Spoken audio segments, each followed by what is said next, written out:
together with the Minister of Justice and Constitutional Affairs, the Land Attorney General, and they are being led by Her Worship, the Chief Registrar, Judiciary.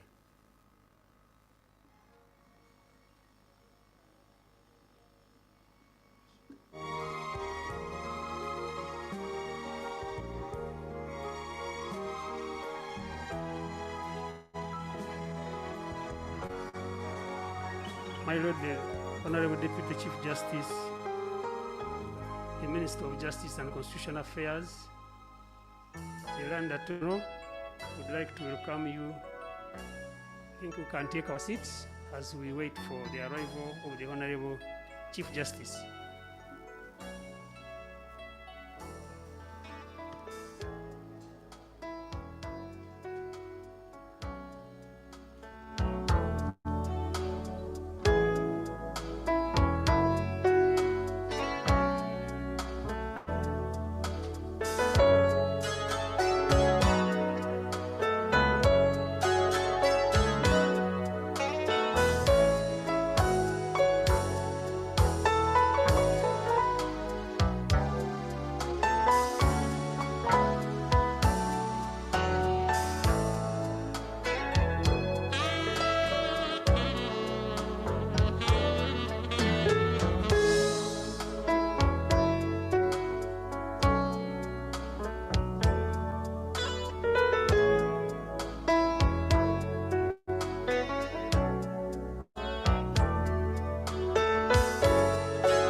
Justice.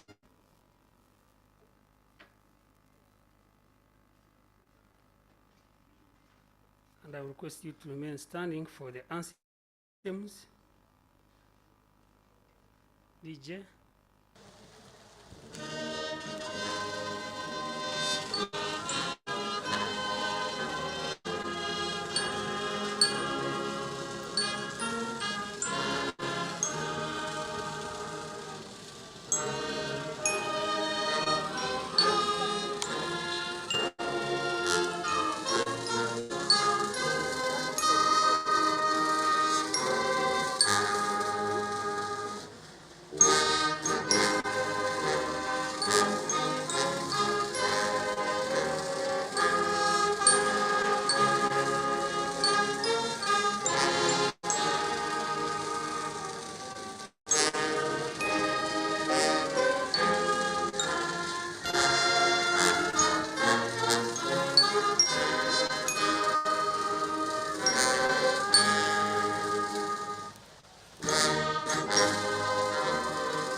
You take your seat.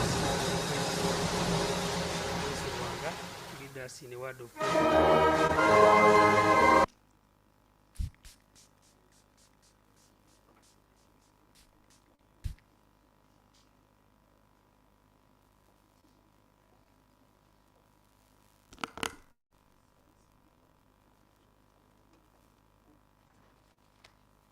Let's humble ourselves and pray. Almighty God, the maker of heaven and earth, we thank you for the gift of life. We thank you for each one of us here, Lord. In Psalms 118, verse 24, it says that the Lord has done it this very day. Let us rejoice today and be glad. We thank you that we have gathered here today for the launch of the Judiciary Annual Performance Report 2021-2022. Thank you for the wisdom and the hands that have prepared the report. Thank you for the areas that the judiciary have excelled, and help us to improve where we didn't do well. We thank you for the Chief Justice and all the members of the top management of judiciary. May you continue to guide them as they plan for the best judiciary in Uganda. We commit all the guests into your hands. We commit the day-to-day, the launch of judiciary performance, the judiciary annual performance report into your hands, Lord. We pray that, Lord Father, you take over this occasion and protect us. We pray for your presence, for the glory of your name. In Jesus' name we've prayed. Amen. Thank you very much, Your Worship, for that wonderful prayer.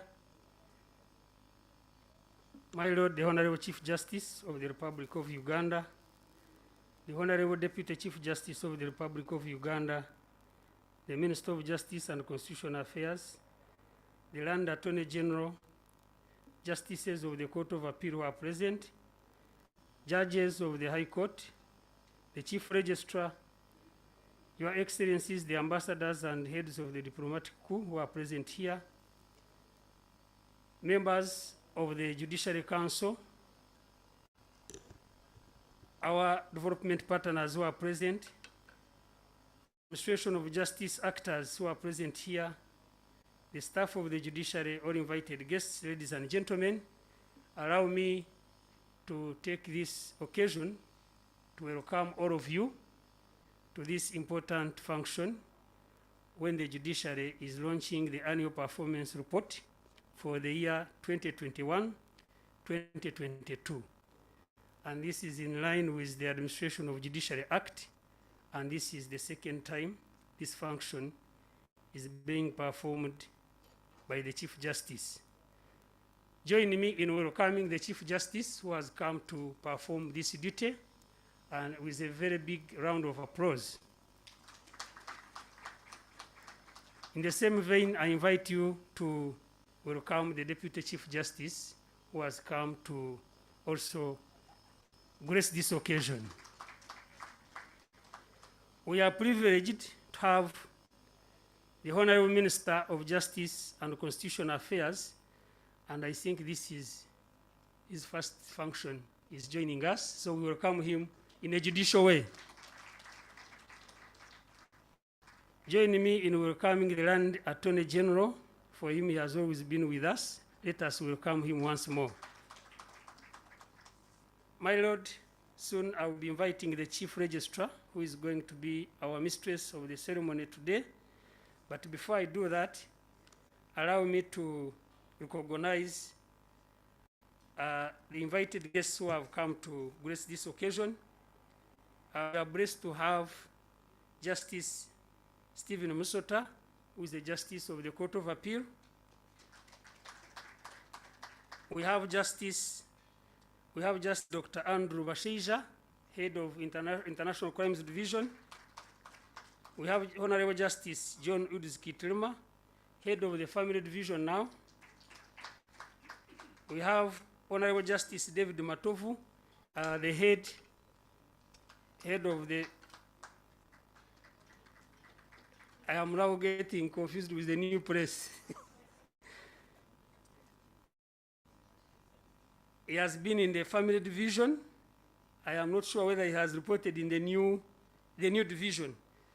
We are graced with the presence of Honorable Justice Mubiri Stephen, who is the head of the Commercial Court. Present is Honorable Justice Musa Sekana, head of Civil Division. Honorable Justice Susan Abinyo in the Commercial Court. We have Justice Baguma, who is in the Civil Division of the High Court.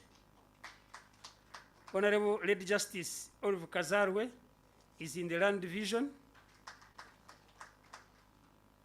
We have the Executive Director, Judicial Training Institute, Her Lordship Damari Rwanga.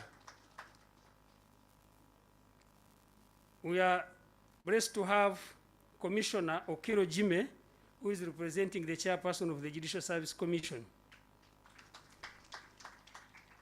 We are blessed with the presence of AIGP, who is the director of CID, Magom Rwabudongo. The Commissioner General of Prisons is represented by the Acting Director of Correctional Services, Afande Tio Milton.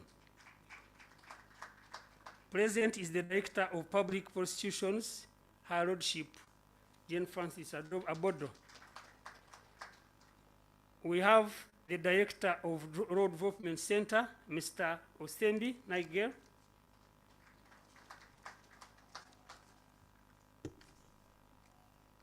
My Lord, we have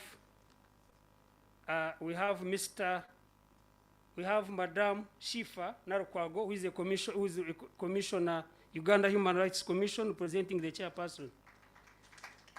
The chairperson of Leadership Code Tribunal, Dr. Roslyn Karugonjo, is present here.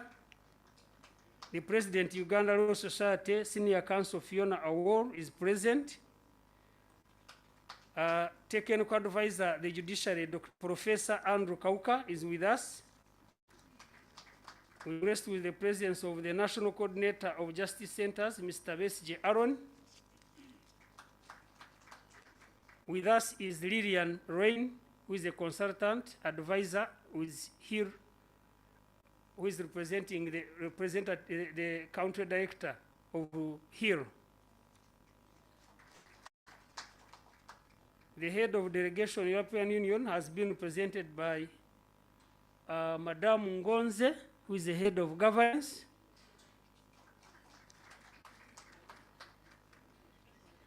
Correction. It is Mr. Ngonze. I beg your pardon. My Lord, with us is the Deputy Director, UNDP, Ms. Shi Ngatia. She's the team leader, governance and peace. We also have Madame Annette Wakami from Governance and Peace, UNDP. We are graced with the presence of Madame Grace Babihuga Nwagaba, who is a head of Government Human Rights Advisor in the Royal Embassy of Netherlands. Allow me to recognize the presence of Dr. Tia, who is a deputy head of Austrian Development Corporation. The list is long, my Lord. Allow me to first stop here. We shall be coming back to recognize other. All the people who are invited have responded to the invitation. In time, allow me now to invite the Chief Registrar to come and lead us in the rest of the program. My name is Karimani Jamson. I'm the Public Relations Officer, Judiciary. Thank you.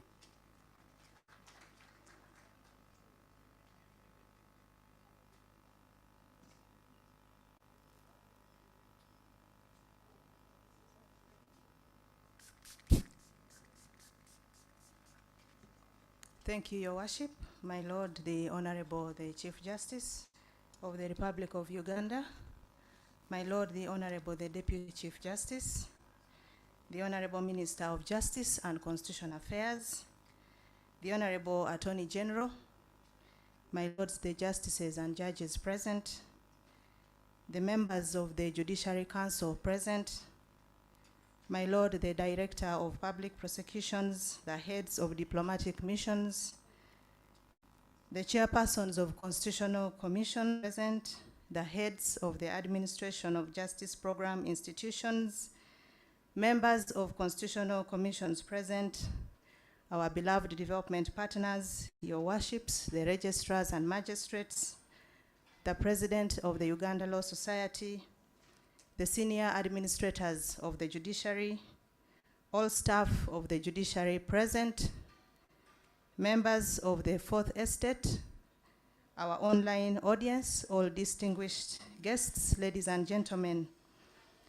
The Chief Justice, before I make my welcome remarks, please allow me to convey apology, one from the Honorable the Judge, who is not here with us. He's currently attending the funeral service of the mother of Honorable Lady Justice Lydia Mugambe, who passed away.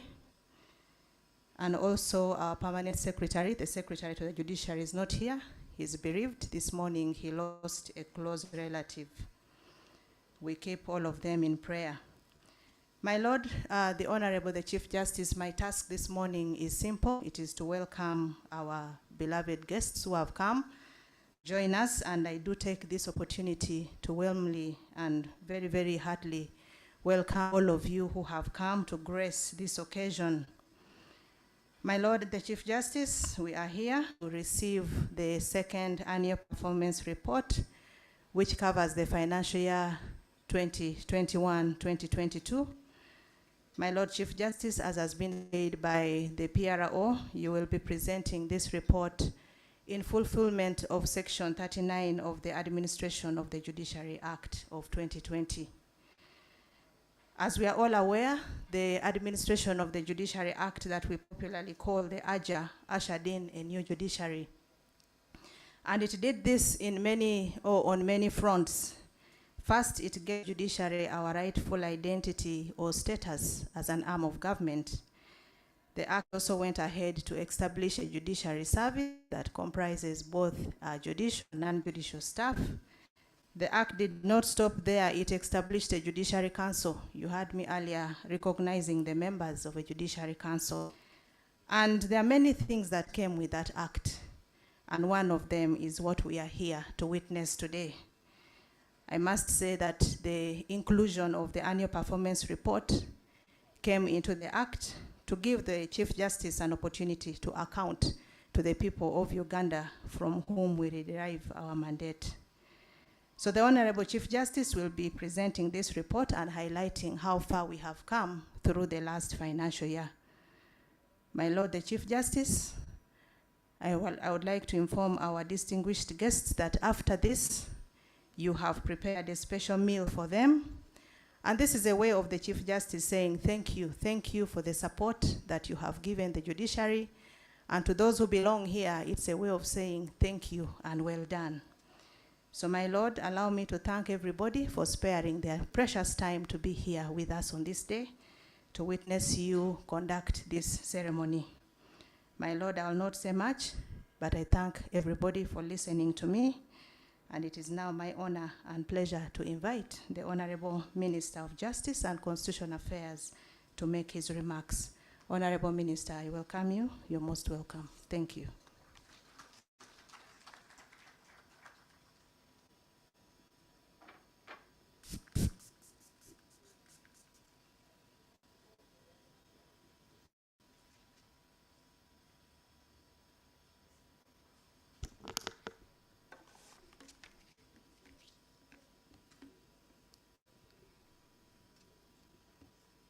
My Lord, the Honorable Chief Justice of the Republic of Uganda, my Lord, the Deputy Chief Justice, my colleague at the Ministry, the Honorable Kiriowa Kiwanuka, the learned Attorney General of the Republic of Uganda, Justices of the Superior Courts, Judges of the High Court, dear friends, we have already been promised a good meal after all this, so I'm not going to be an obstacle. I'm not going to stand between you. Mine will simply be an narrative. The main purpose of our coming here is to receive accountability. In our society, even after a marriage ceremony, after about a year, relatives start visiting the couple to see whether there are some little feet in the house, because there must be accountability. You can't be married. The next generation is not ushered into the world. Even those who are in agriculture, there's no way you can receive seeds and every day you report and then the granary is empty.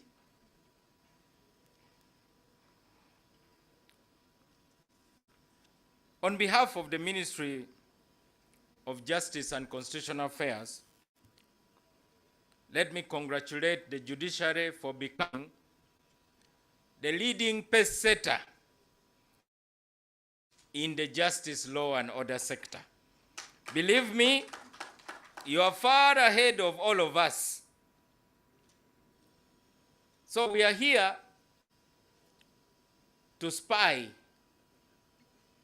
to find out. You have done a lot, my Lord the Chief Justice and your team. Just starting from the basics. You have changed the skin. In a country where projects take ages to be completed, even where there is money. Now you, the ladies and gentlemen in gowns, are presiding over building projects that are actually being finished on schedule. That's a miracle. These days I love peace, so I'm not going to talk about the projects that are embarrassment to this blessed republic. But nevertheless, I hope they are hearing me. That's why you are a pace setter, not just in the justice, law, and order sector. I know because you read newspapers, and you may be thinking that the public actually don't appreciate what you do. Believe me, my Lord the Justice, quietly, you are changing the perception in the public about the judiciary.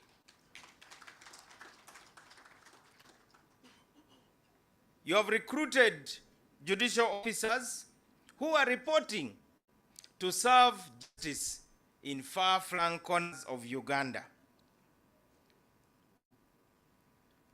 The ball is now in our court because you are so far ahead. When we came to your office, the learned Attorney General and I were complaining that it looks like we're the ones to slow down the convoy of justice. Because the bench is ready, waiting. The prosecutors are not there in numbers. The lawyers from the Attorney General's office who should be battling these cases are not enough. Those who are supposed to gather evidence from the police are under-facilitated, understaffed. So, the offensive word that depresses families across the country, case adjourned, investigation still continuing, even when they are actually not going on at all. So, please continue to raise the bar very high. This occasion is therefore a joyous occasion for us to celebrate these achievements, which I'm sure you'll mention. It's also a very solemn occasion, so solemn that it has even confused our MC, who is mixing up the sexes.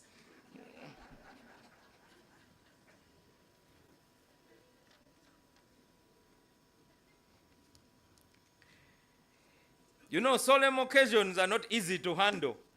I don't blame him for mixing up people's gender. Let me just say one thing. You know, these days, we live in a world of mission statements and so on. Sometimes we in the political world infect the judiciary. The Attorney General and I have agreed on one thing, which I found he had already started implementing at the ministry, namely a whole government approach to issues. We are one government at the end of the day. I know we all love flying our little flags. So, my Lord, allow us to also go and boast about your achievements. Because they are Ugandan achievements. Especially those of us, the politicians, who have very little to boast about.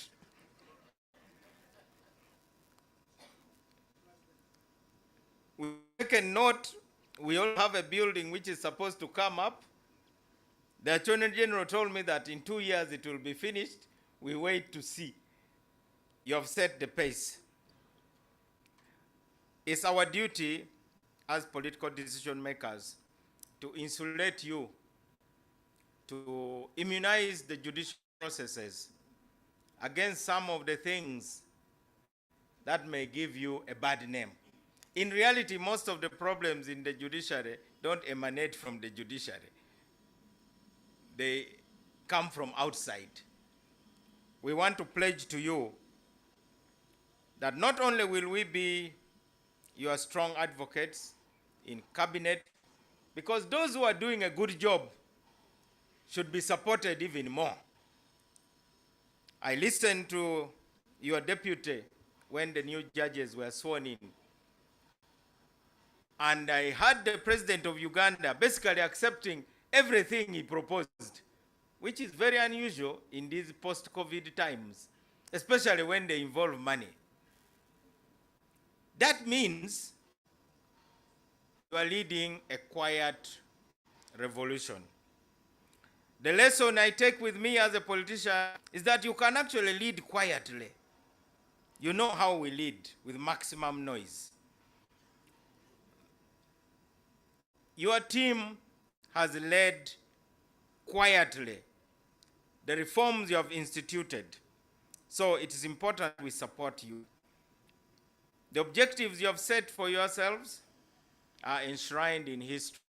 All of us know the words of the document that King John was forced to sign in 1215, known as the Great Charter, the Magna Carta.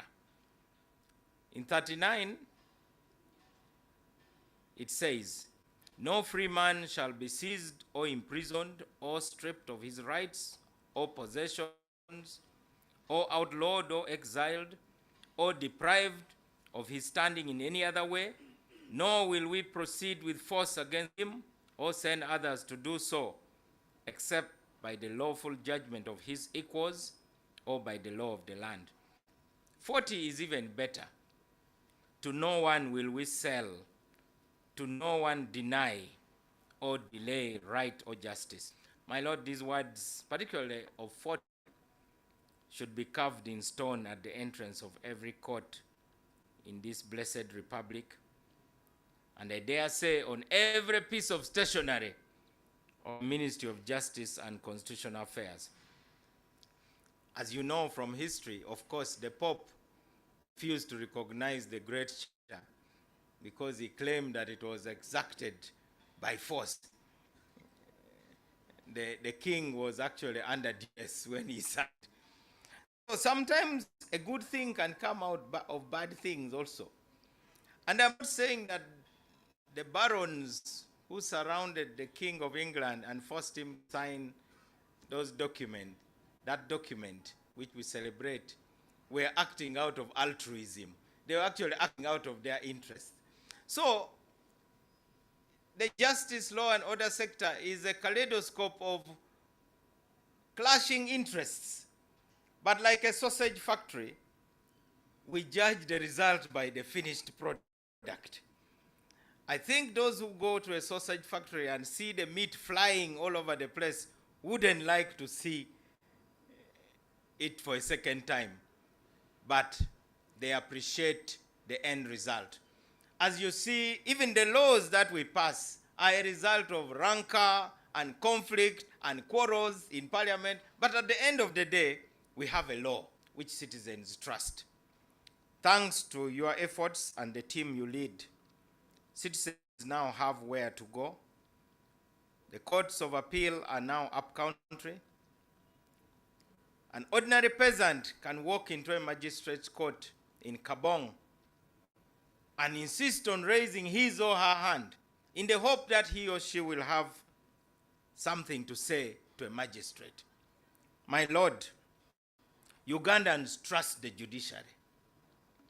No matter what people say, I think at the next survey, you'll find that you're among the most trusted. And today, we are going to understand why you are trusted.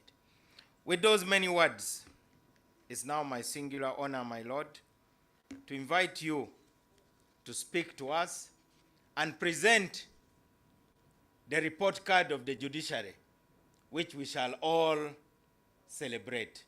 My Lord, thank you very much.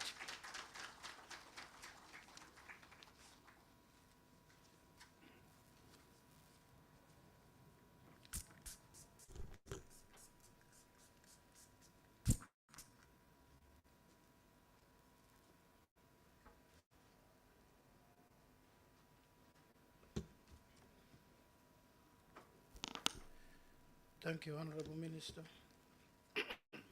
for those sweet words of yours.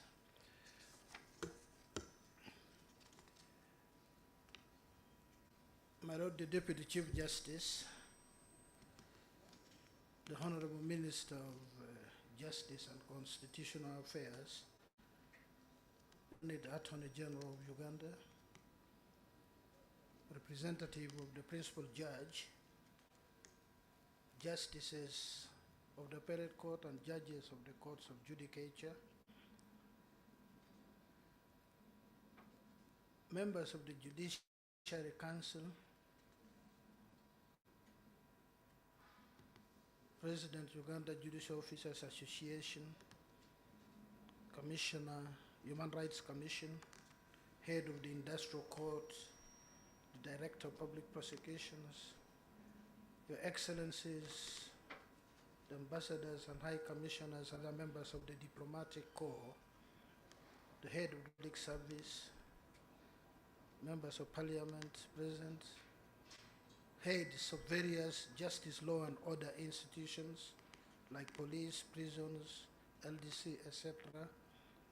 We worship the Chief Registrar, permanent secretaries here present, Clerk to Parliament, the representatives of development partners, the President Uganda Law Society and distinguished members of the bar, the registrars and magistrates, the judiciary, administration and support staff, members of the Fourth Estate, distinguished ladies and gentlemen here and those attending online.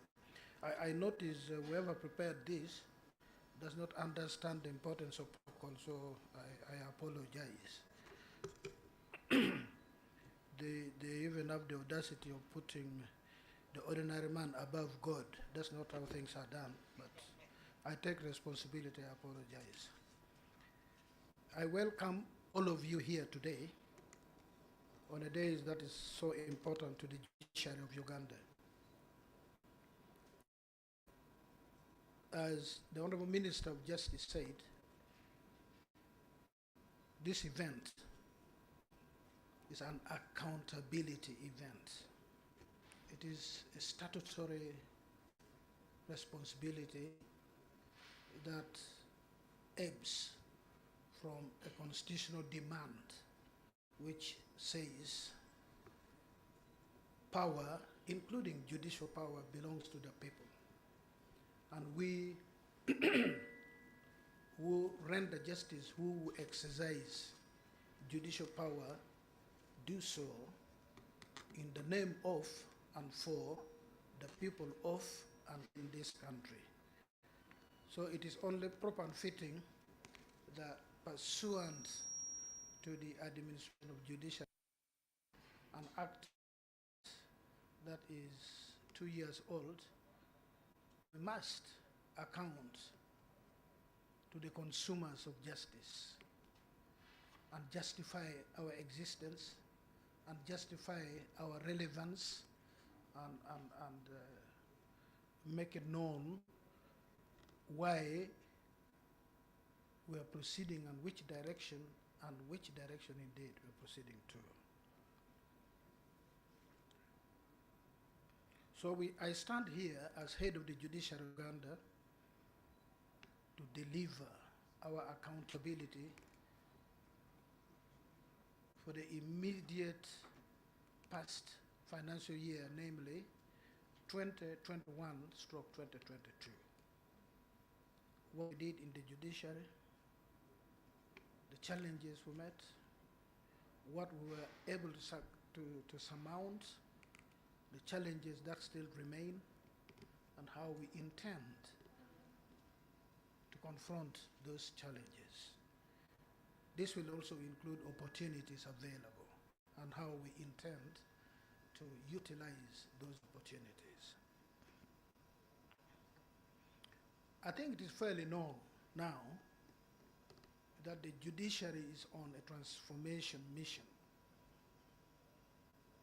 This transformation mission has been greatly helped by the enactment of the Administration of Judiciary Act 2020. It was a great opportunity. It catapulted the judiciary in the pursuit of transformation of the way we render justice. It created opportunities. It has created opportunities. And as I said, there are challenges, yes. But this has created opportunities. I will delve into them at great length, which we want to say is our purpose, the present administration of the judiciary, what we've set ourselves to do is to completely change, to transform the judiciary landscape in this country. And the catchphrase is access to justice. It's nothing new. That catchphrase of access to justice is nothing new. But we've seized on it, we have clung to it, we've vowed to ourselves, we've sworn that for the duration that we will be heading the judiciary of Uganda, we want to make a difference.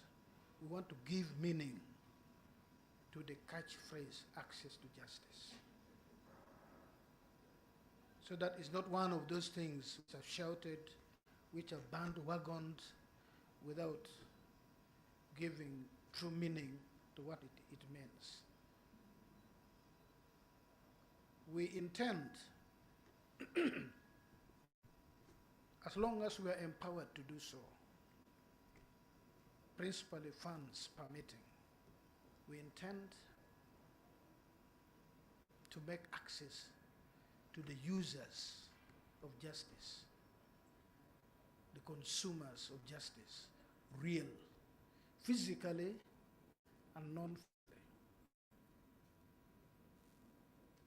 See from the report, we are littering, really littering the Ugandan countryside up to the most remote place that did not know what a judicial officer looked like. We are littering the countryside with judicial officers, right from the lowest, being the magisterial, up to the Court of Appeal. We intend that just like safe water, medical facility, justice centers must be within walking distance. The one that is most consumed, the magistrate grade 1, must be within walking distance of justice consumers. We believe this can be achieved. We've started on that journey. You'll see from my report, it can be achieved. When I made my passionate plea to His Excellency on this ground last calendar year, we were very clear that for this to be achieved, we must link the deployment of judicial officers from constituency level to district level and then regional level. His Excellency did not only approve of that, but he said constituency level does not go far enough to properly and adequately and effectively serve our people, so that we can completely eradicate this thing about delay in cases and so on and so forth. We can start with sub-counties, and for him he did his arithmetic.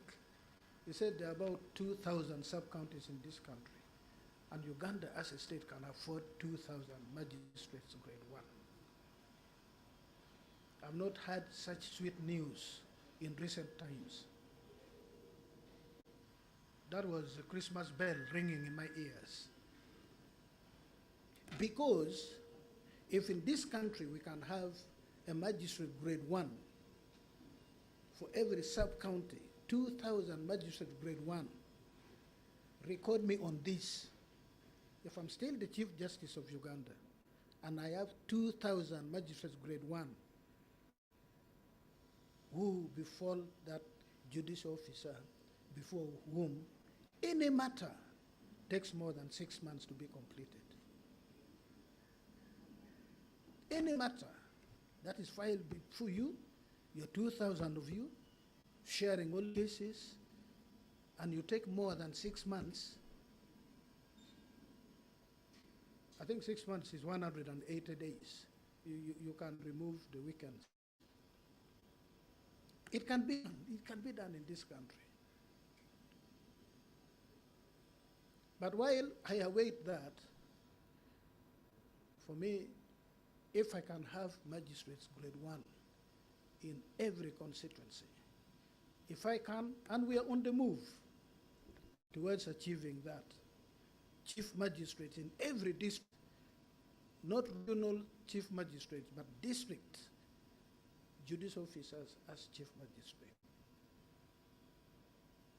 Then for the magisterial courts, I'm going to revoke this.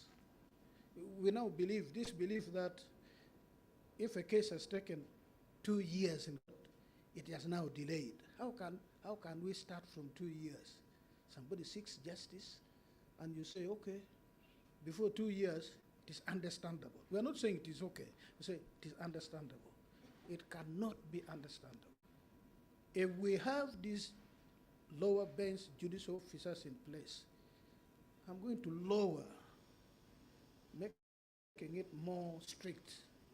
If in 12 months you've not completed the files before you, files that are 12 months old, you must in writing explain why a particular file took 12 months and 1 day.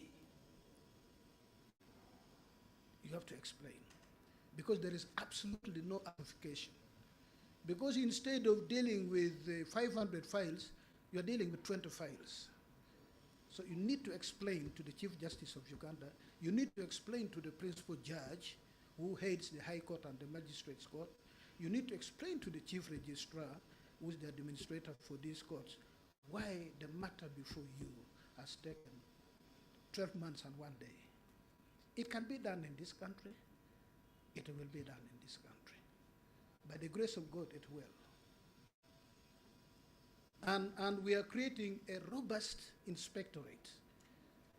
We are beginning from the Chief Justice. People think the Chief Justice cannot be supervised.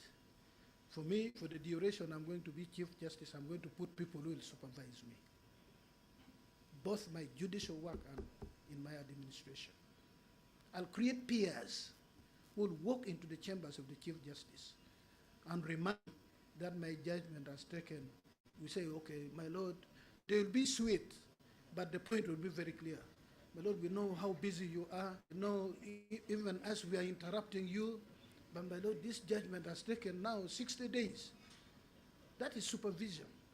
Because then if I can be supervised, then it is very easy for me to say, but what is happening? And then cascading down to the lowest judicial officer. So that get rid of this thing called delay, this thing called backlog. I appreciate it will always be there. But let it be the exception to the rule. We can do it. We can do it. When we build the right team, when we have the right team. And as I've said in many forums, we are creating these justice centers everywhere in the country. That's a new thing, a completely new thing.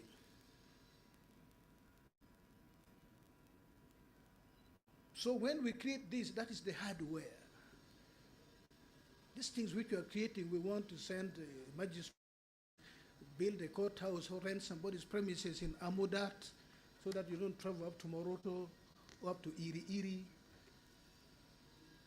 But when we, that is just the hardware. But the hardware must function. And for the hardware to function, it is the software inside that makes the difference. Otherwise, a computer top could be no different from this podium here. But the miracle inside is what makes it different from this. That you touch like this and you see things happening. If I touch this podium, nothing happens apart from the disturbing noise you hear. So judicial officers are the software, the judiciary. So when you talk of a court in Kamuli, we're really talking about the judicial building. We're talking about the judicial officers. So we will insist on and ensure hard work, ethical conduct, so that when we go to Kamuli, people say, oh yeah, thank you so much for bringing us a judicial officer, and the sentence stops there. But not, you sent us a judicial officer, but no. That we will not permit, that we will not tolerate. So that is our purpose. That is our transformation agenda. And on this, I'm glad that the head of state, who heads the executive, although we recruited him, he's now ahead of us. He's now the one even pulling us, taking it to be his own agenda, which is very good for us. He has spoken in so many fora, need to strengthen the judiciary. My Lord DCG, I'm glad to report here that even where cuts have been made in various departments, His Excellency the President has said, not with the judiciary. This is an appreciation because there is no way you're going to have the rule of law in any country without a judiciary. I've said elsewhere before, I'll repeat today, there's no society without a judiciary, by whatever name you call it. But there are many societies in history where there have been no parliament, where there have been no executive in the sense you know it.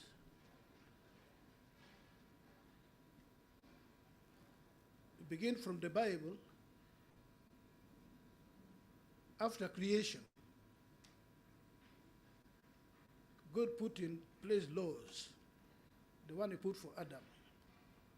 Thou shalt not, you everything, I give you dominion over everything on earth. But dare you not touch that, the fruit of that tree in the middle. They call it the tree of knowledge. So those were laws. And Adam was the one to implement those laws.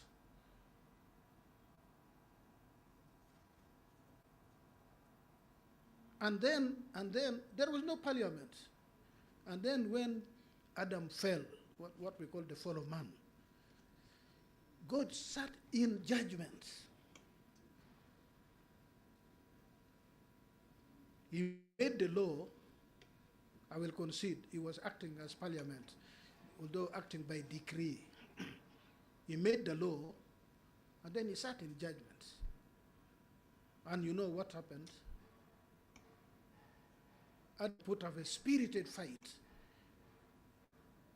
That's what we do in law, in our judgments, apportionment of blame. We find, yes, you did wrong, but the other person was also wrong. So instead of giving you 100 as damages or as relief, we say, no, the other person, you also contributed. So the wronged person getting 100 units will only now get 60 units. Because say 40% of what was out of your contribution. So we apportion blame. And that's what God did. No, that's what Adam did. Where are you? This is the Lord asking. You can read this in the book of Genesis. I'm not creating it. If I knew the verse, I would have told you even the verse. It's there. Adam was hiding, he now discovered that he was naked. He didn't know what nakedness was. That's what the Bible tells us. So where are you? God knew where Adam was. God knew what Adam had done. So God now asks a leading question. You judicial officers, you don't allow to ask leading questions. God asked Adam a leading question. Have you eaten of that fruit of which I forbid you to? Then in a classical reply, Adam says, now apportioning blame to God, the woman you gave me, you gave me that woman who led me into temptation. So Adam says, yes, I plead guilty. But had you not given me this woman, I would have kept the faith, I would have obliged by your command. So, back to our thing, for us, we in the judiciary, we have faith, we believe the judiciary of this country can be transformed and will be transformed. We know when we reach there,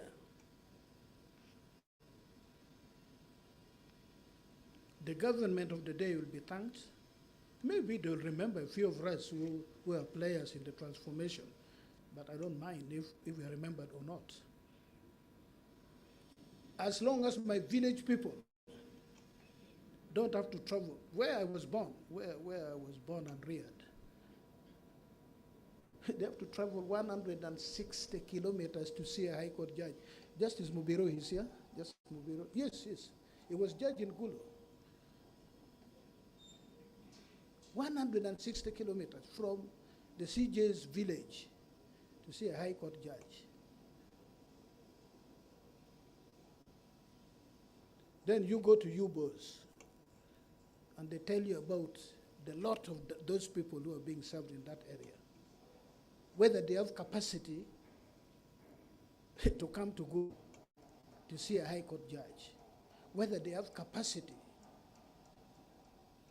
to either prosecute their case or defend their case. In the end, justice is for those who are able.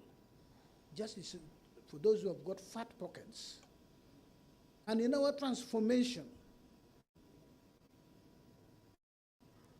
seek to attain equity, that the poor and the rich are able to access the judge, are able to access whatever judicial officers from grade 1 to chief magistrate judge, and ultimately to court of appeal, which we are taking also to the regions.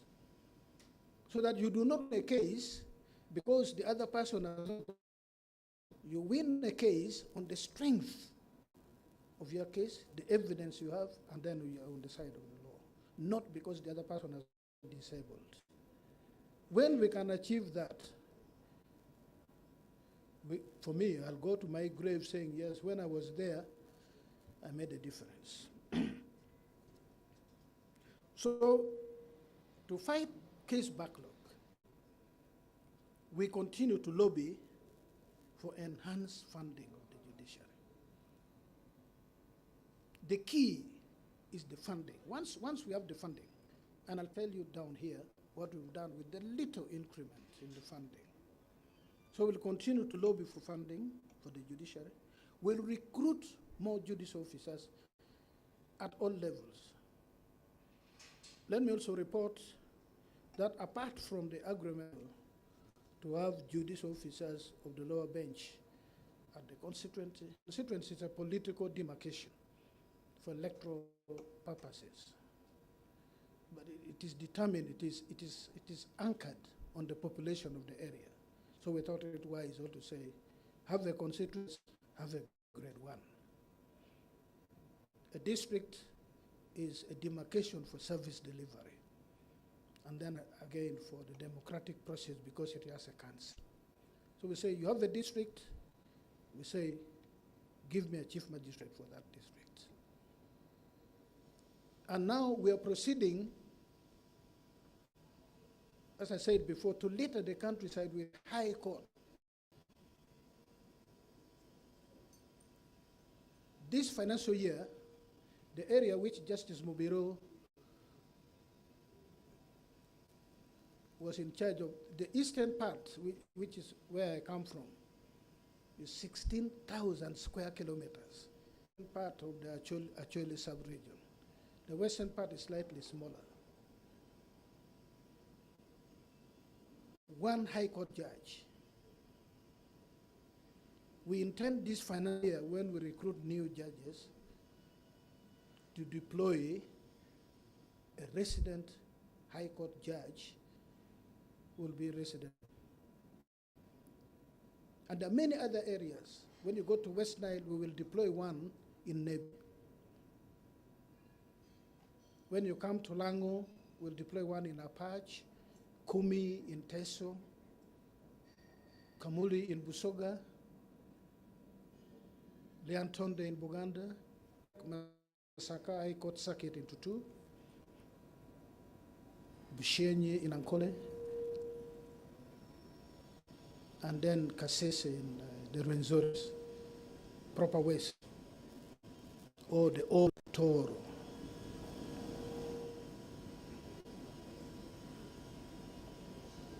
Just to give access to our people.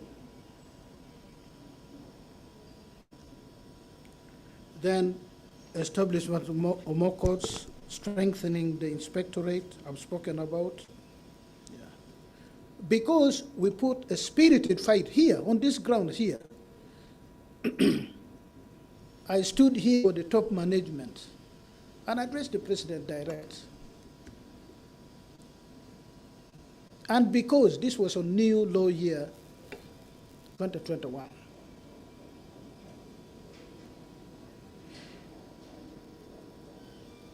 we're very clear in our mind that it cannot be business as usual. And because of that,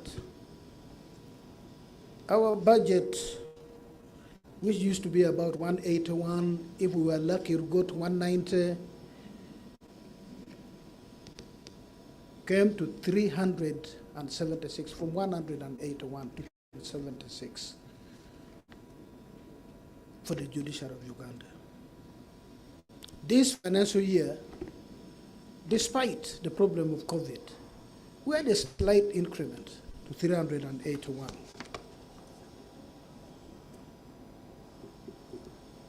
So with this money, which was given for last financial year, which is the period under review, the period I'm reporting for, this is what we did with that money, with the funding.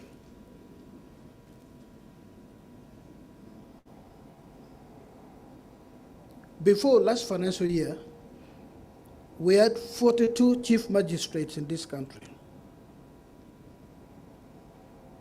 Chief magistrates were chief magistrates of regions in some cases like Teso, Toro, and many others. Find a chief magistrate is looking after 4, 5, 6, or even 7 chief magisterial areas.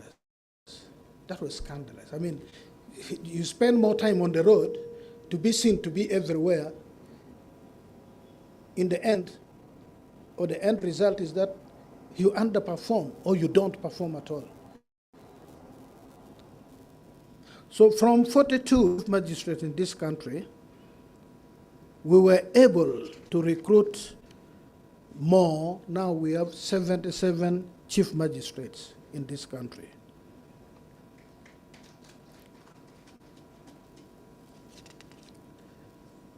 And this one of chief magistrates looking after 2, 3, 4, 5 magistrate areas has come to an end. If there are 1 or 2, those are now exceptions, which we will seal this financial year. We have therefore been able to open new magistrate areas to operationalize new magistrate areas in Dokolo, Mayuge, Sonko, Katakwi, Rakai, Kiriandongo, Jojo, Bubulo, Isingiro, Kumi, Kamuli, Kotido, Kira, Lugazi, and Pade. Notably, Karamoja now has 2 magistrate areas.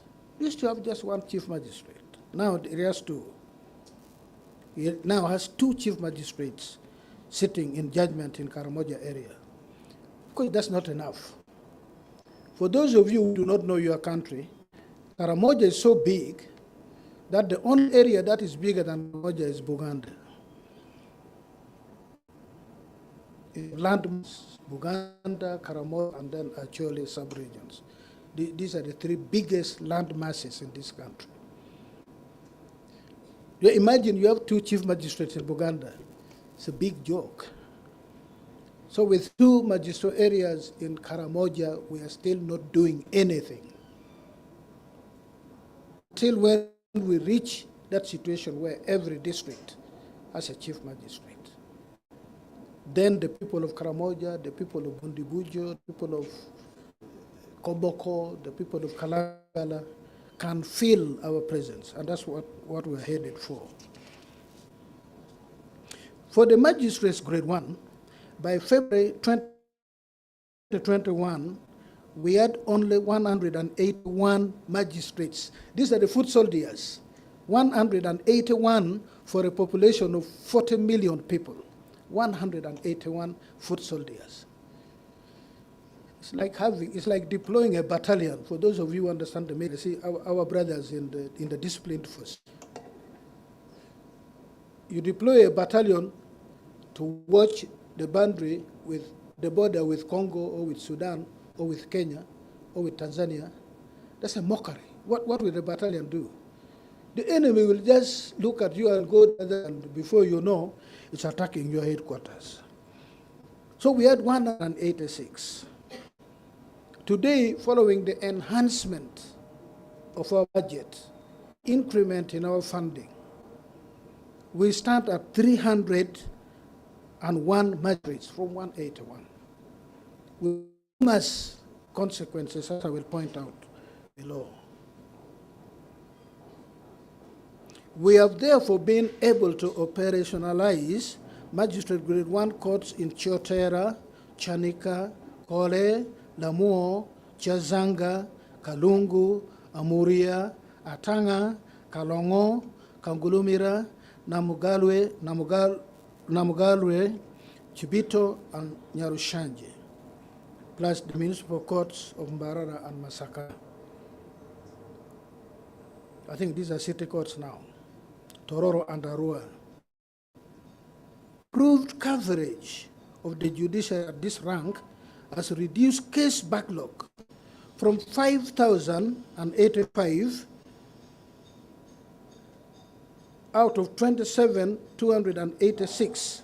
There were 27,286 cases pending in the grade 1 courts, out of which 5,000 had taken more than 2 years, so they were backlog. Now, immediately on deploying the increased number of magistrates grade 1, the backlog was reduced from 5,000 to 2,000 in one financial year. In one financial year, actually, they operated for less than a financial year because of the problem with recruitment. They did not even operate for 12 months. But in the few months, about 6 or thereabout, they operated, they reduced the backlog from 5,085 to 2,602. We can imagine if they had operated for 1 full year.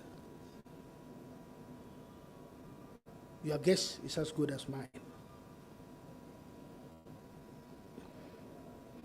And then the overall pending cases was reduced from 27,286 to 22, meaning in that short period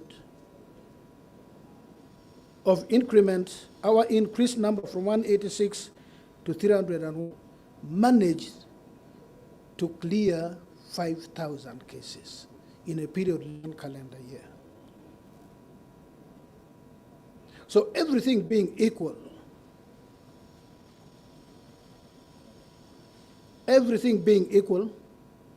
and the recruitments which we are expecting to come this financial year being in place, I have hope. I'm generally a very hopeful person, but I have reason to state my hope before you that we'll be able to make real difference if this continues. 16 judges were recruited, deployed. Now we have 72 High Court judges from 56. That's not much. That's not much. Because it is at the High Court level where you huge chunk of caseload and backlog. But I'm also glad that in the financial year under consideration, we were able to achieve, and I would like to thank the Attorney General here, who fought for us in Cabinet, together with the Minister who was holding the docket for Justice and Constitutional Affairs, Honorable Muruli Mukasa. That we have it now passed by Cabinet is documented. That our ceiling for High Court judges in Uganda must be 150. I gave you the one of the magisterial police officers. So 72 is not yet even half. We'll continue to recruit, funds permitting, our budget remaining sober. If we can make the 150, we can cause a miracle in justice delivery in this country. 150 High Court judges. I'm clear in my mind, for us we are clear that wonders can be performed in this country in justice delivery. And because of the recruitments we were able to achieve, operationalized 6 new High Court circuits. For those who do not understand where the word circuit is Greek, circuit is not like the one of electricity. We are using it in a slightly different context. These are judges who are not based at the headquarters, to use a layman's language. They are field judicial officers, to use a language some of our brothers and sisters are more familiar with. So we have operationalized Moroto, Tororo, Iganga, Luero, Hoima, and Rukungiri. These have High Court judges now. And this can only have meaning to many of you if you know how people were suffering to access the High Court in those areas prior to our deployment of these judicial officers. So the deployments, of course, has improved on physical access to justice for our people. Before this, Soroti High Court was handling the whole of Teso sub-region and then Karamoja. I've already told you how big Karamoja is. But now we have a judge for Karamoja.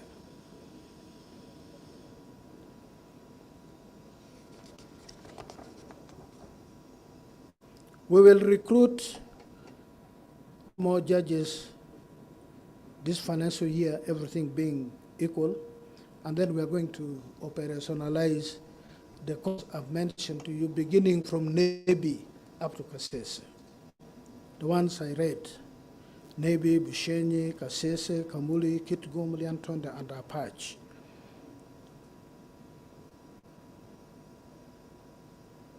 Then there is the commercial division and the land division in Kampala.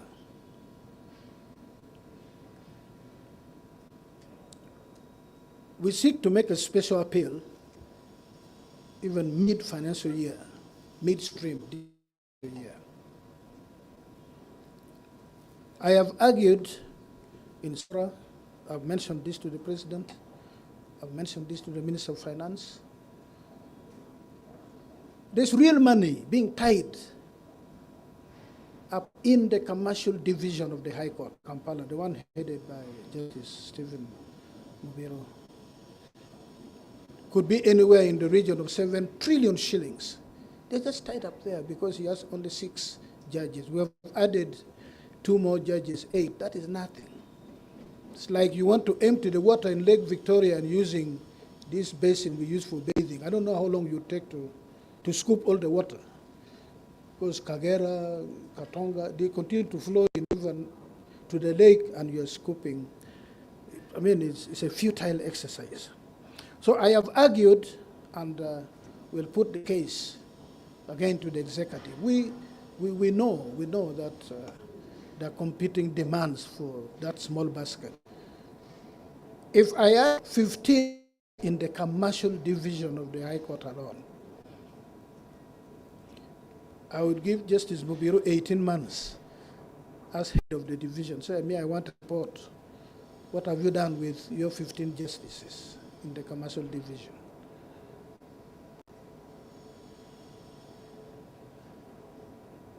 Then after that, I would invite the Minister of Finance, the Minister of Justice, the Attorney General, our development partners, for a champagne party to announce how many trillion shillings we have released into the economy in 18 months. It can be done. If we get our priorities right, this is the case I've made always. Just a little investment. Close your eyes and make some little investment into the commercial division. And as the French say, voila. I'm sure they can release 3 trillion shillings in 18 months. And that money comes into our economy to strengthen the economy. Same with the land division. The volume of land that tied up in that division, and I'm not mentioning the circuits, just mention the ones which you can verify. You can take a walk there and talk to this.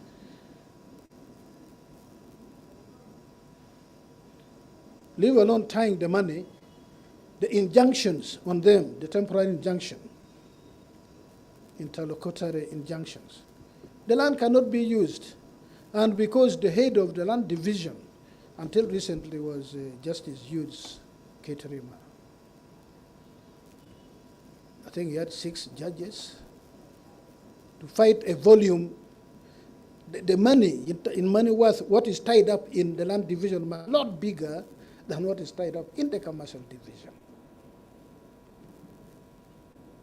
We've tried to reduce this by creating High Court in Luero, but that is a pittance. So if these divisions are strengthened, land division to 15, 2 years down the road, I'll be able to deploy judges from there elsewhere because they would have cleared this. And the judiciary of Uganda would have made an enormous contribution to the economy of this country.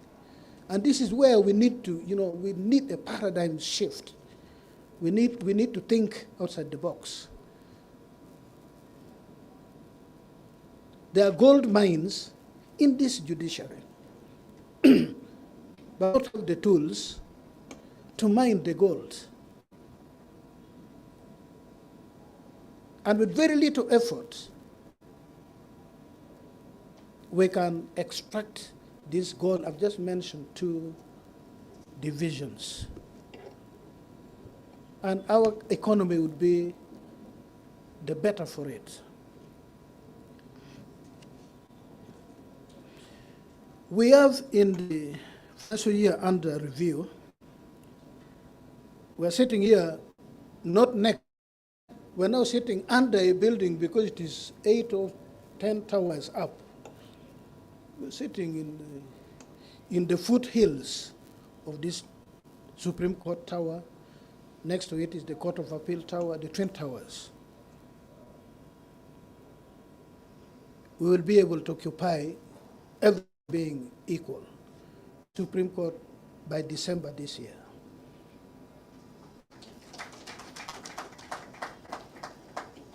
Now, the judiciary will have a home it will truly be proud of, the people of this country will be proud of. And then I will speak at great length. I'm always not a proud person. I despise pride. But I think I will accept that vice for one day to tell the people of Uganda that they have to come and learn from the judiciary of Uganda. Ask the question, how did you do it? Then I assigned the PS. Where is Engineer Dr. Ebal? Is he here? Yes, yes, yes. That's the one who has made this thing go up. For me, I told them in our meeting, I don't want my name to be associated with shoddy work. We must make sure that the people of Uganda learn that we can do it. This notion that everything is corruption in this country, let us prove to the people of Uganda that it can be done under our watch, not just the Chief Justice's watch. Under our watch, it can be done, and it can be replicated. I'm told the Attorney General said, in 2 years we'll have a building. You come here for lessons at no fee.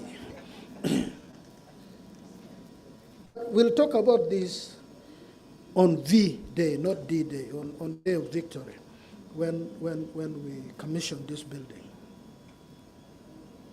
And we have followed up construction elsewhere. And our message is very clear. You're a contractor, you want to build court building and what have you. As you go to sign the contract, you should know that you're also signing your prosecution. You perform, I have no quarrel with you. You don't, you will not only be held liable in civil action, will go one notch higher, you'll be prosecuted. Well, that is a form of obtaining money by false pretense, under the pretense that you are going to, yes. You'll be held accountable. It can be done in this country, and for us, we'll do it in the judiciary.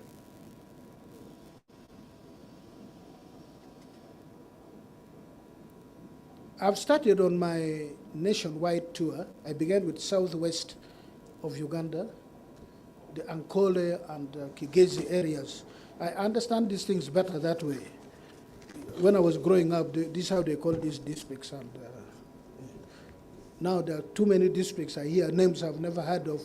I think it is in Yumbe. They say Yuman. It is here in Masaka, and I just mix them up. So, in this visit, I'm discovering, I'm being sobered. And I'm also pleased that people appreciate our transformation agenda. The people of Uganda to whom we are beholden understands the transformation agenda of this administration of the judiciary. They welcome the little that we are doing. I've also incited them. If you're going to report and use the word incited, put it in quotes.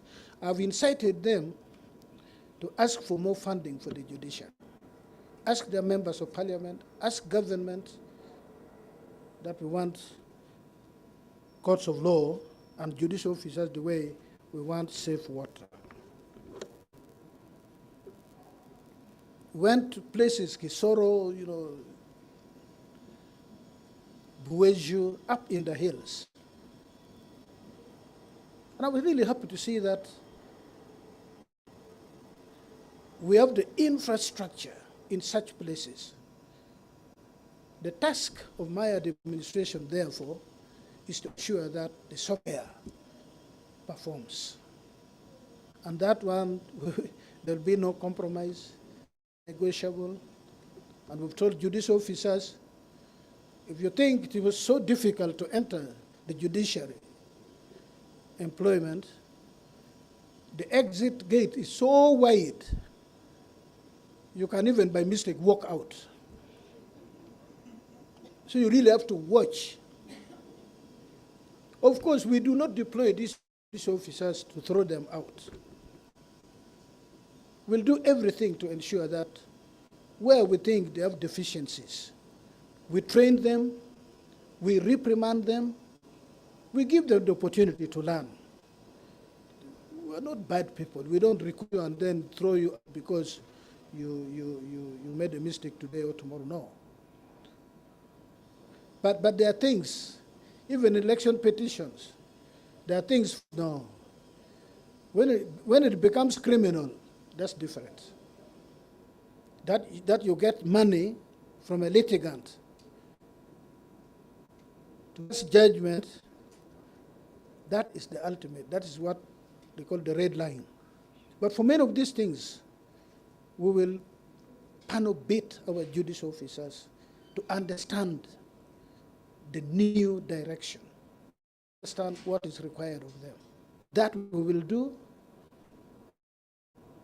And if we end that a judicial officer should be removed, should be dismissed, you know that person has really asked for it. This is one of the way of defending or protecting independence of the judiciary. We'll seek to point out where your mistakes are, and when no longer a mistake and we say you're in the wrong.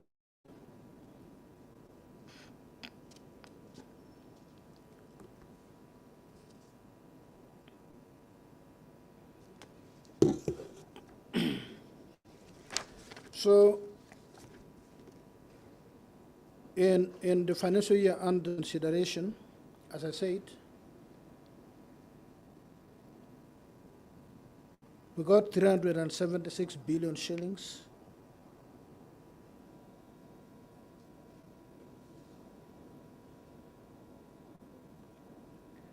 Out of this,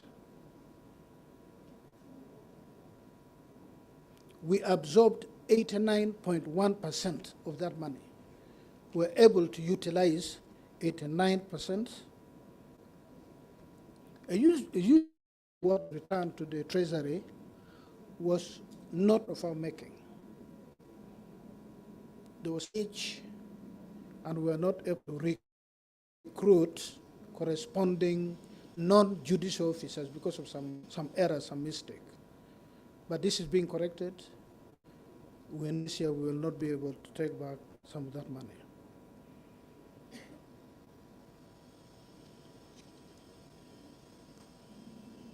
I'm also glad to report, and we're grateful for this, that we received 7 billion from JELOS,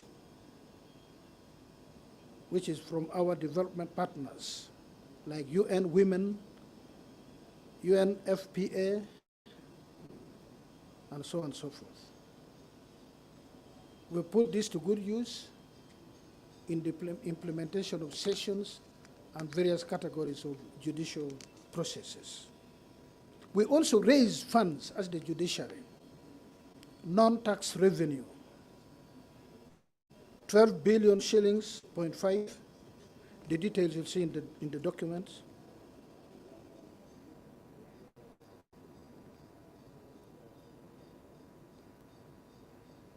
So out of the 12 billion revenue, 7 billion was non-tax revenue. This was remitted to the consolidated fund. The balance of 4.7 was bail money, which we are holding for the owners, for those who are paid.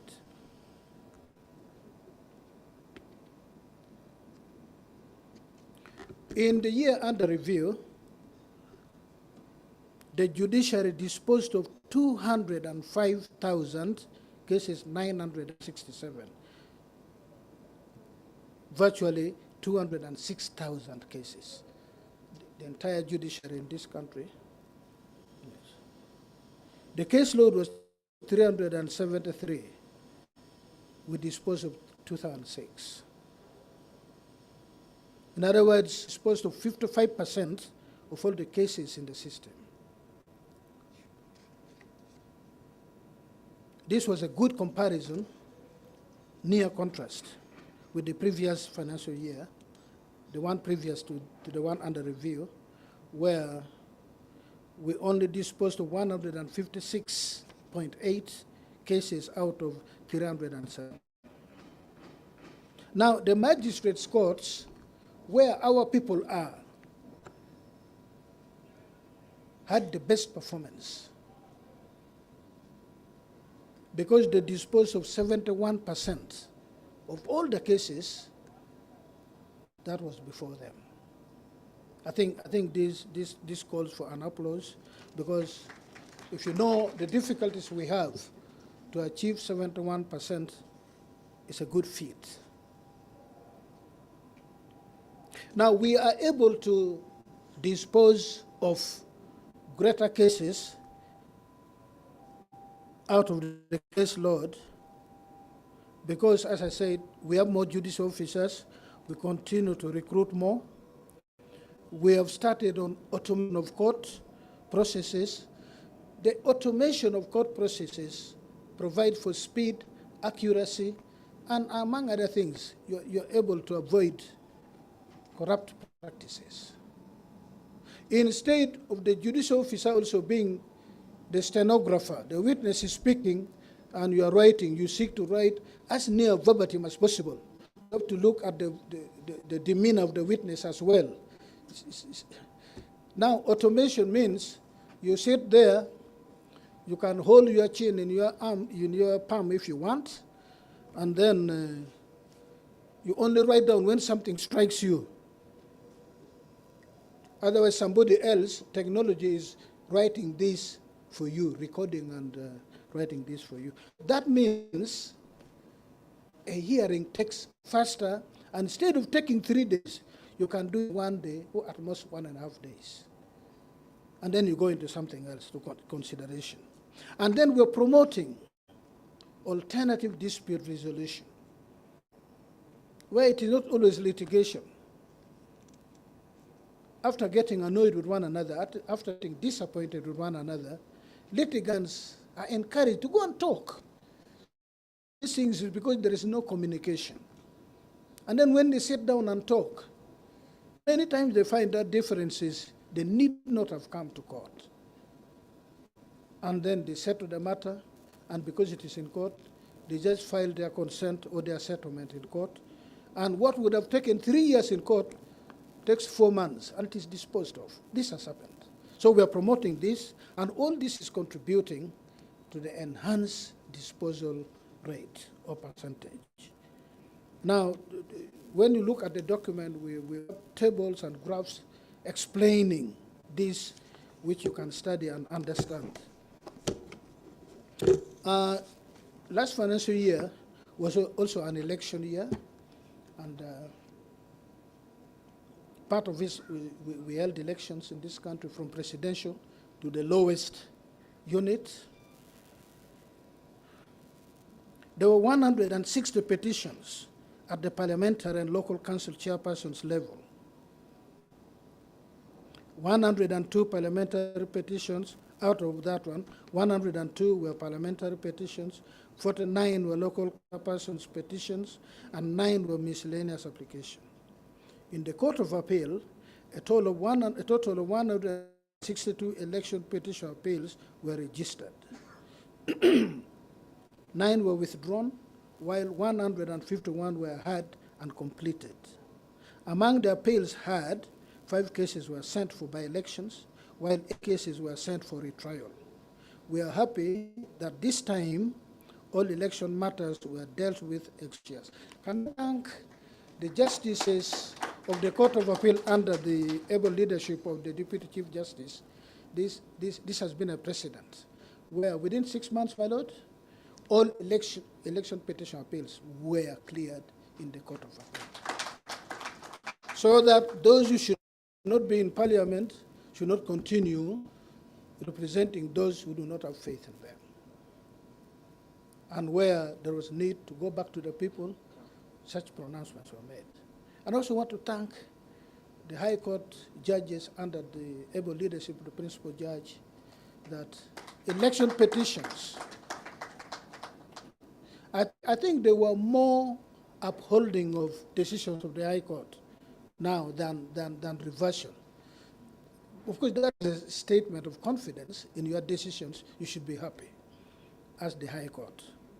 So this time round, an argument for providing funds in record time for this act to take place. So now we have the electoral process, except for a couple of them who are still going back. We have the electoral process out of our courts. We have also now introduced and popularized under case management interventions, alternative dispute resolution, as I've said, plea bargain, mediation, small claims procedure. The plea bargain sessions, the High Court conducted 15 plea bargain sessions resulting in the disposal of 2,144 cases. Now, you need to understand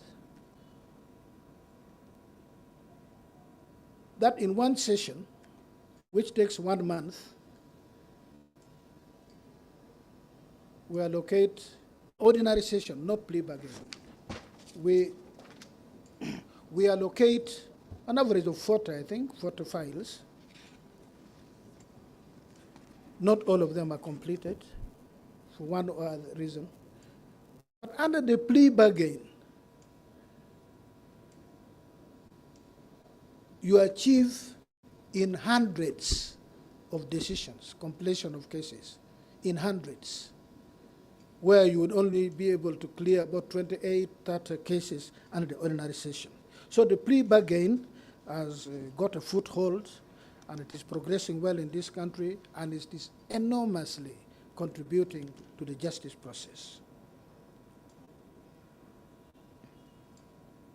So for mediation, a total of 3,617 cases for mediation were brought forward, and 1,008 out of the 1,851 cases were completed through mediation across court levels, and 1,051 were successful. This is good. The benefit of mediation is that everybody wins. It's a win-win situation you can take. As I put it on other occasions, people who come to court not talking to one another now walk back home chatting. They can even branch in the home of the first person, the person whose home is first, and take a glass of water before the other one continues.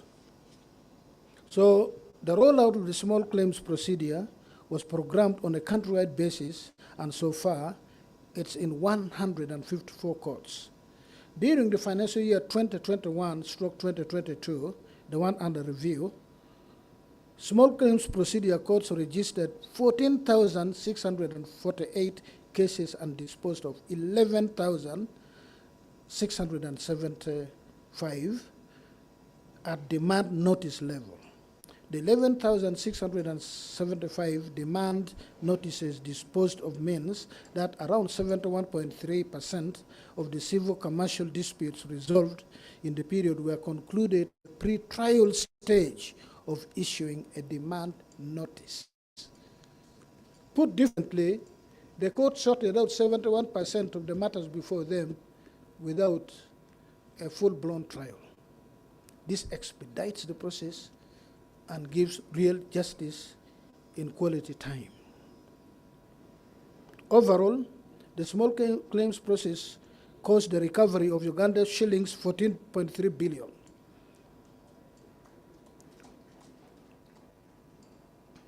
Of which 2.2 billion or 2.3 were recovered through the demand notice, and the 12 billion unlocked from the litigation process.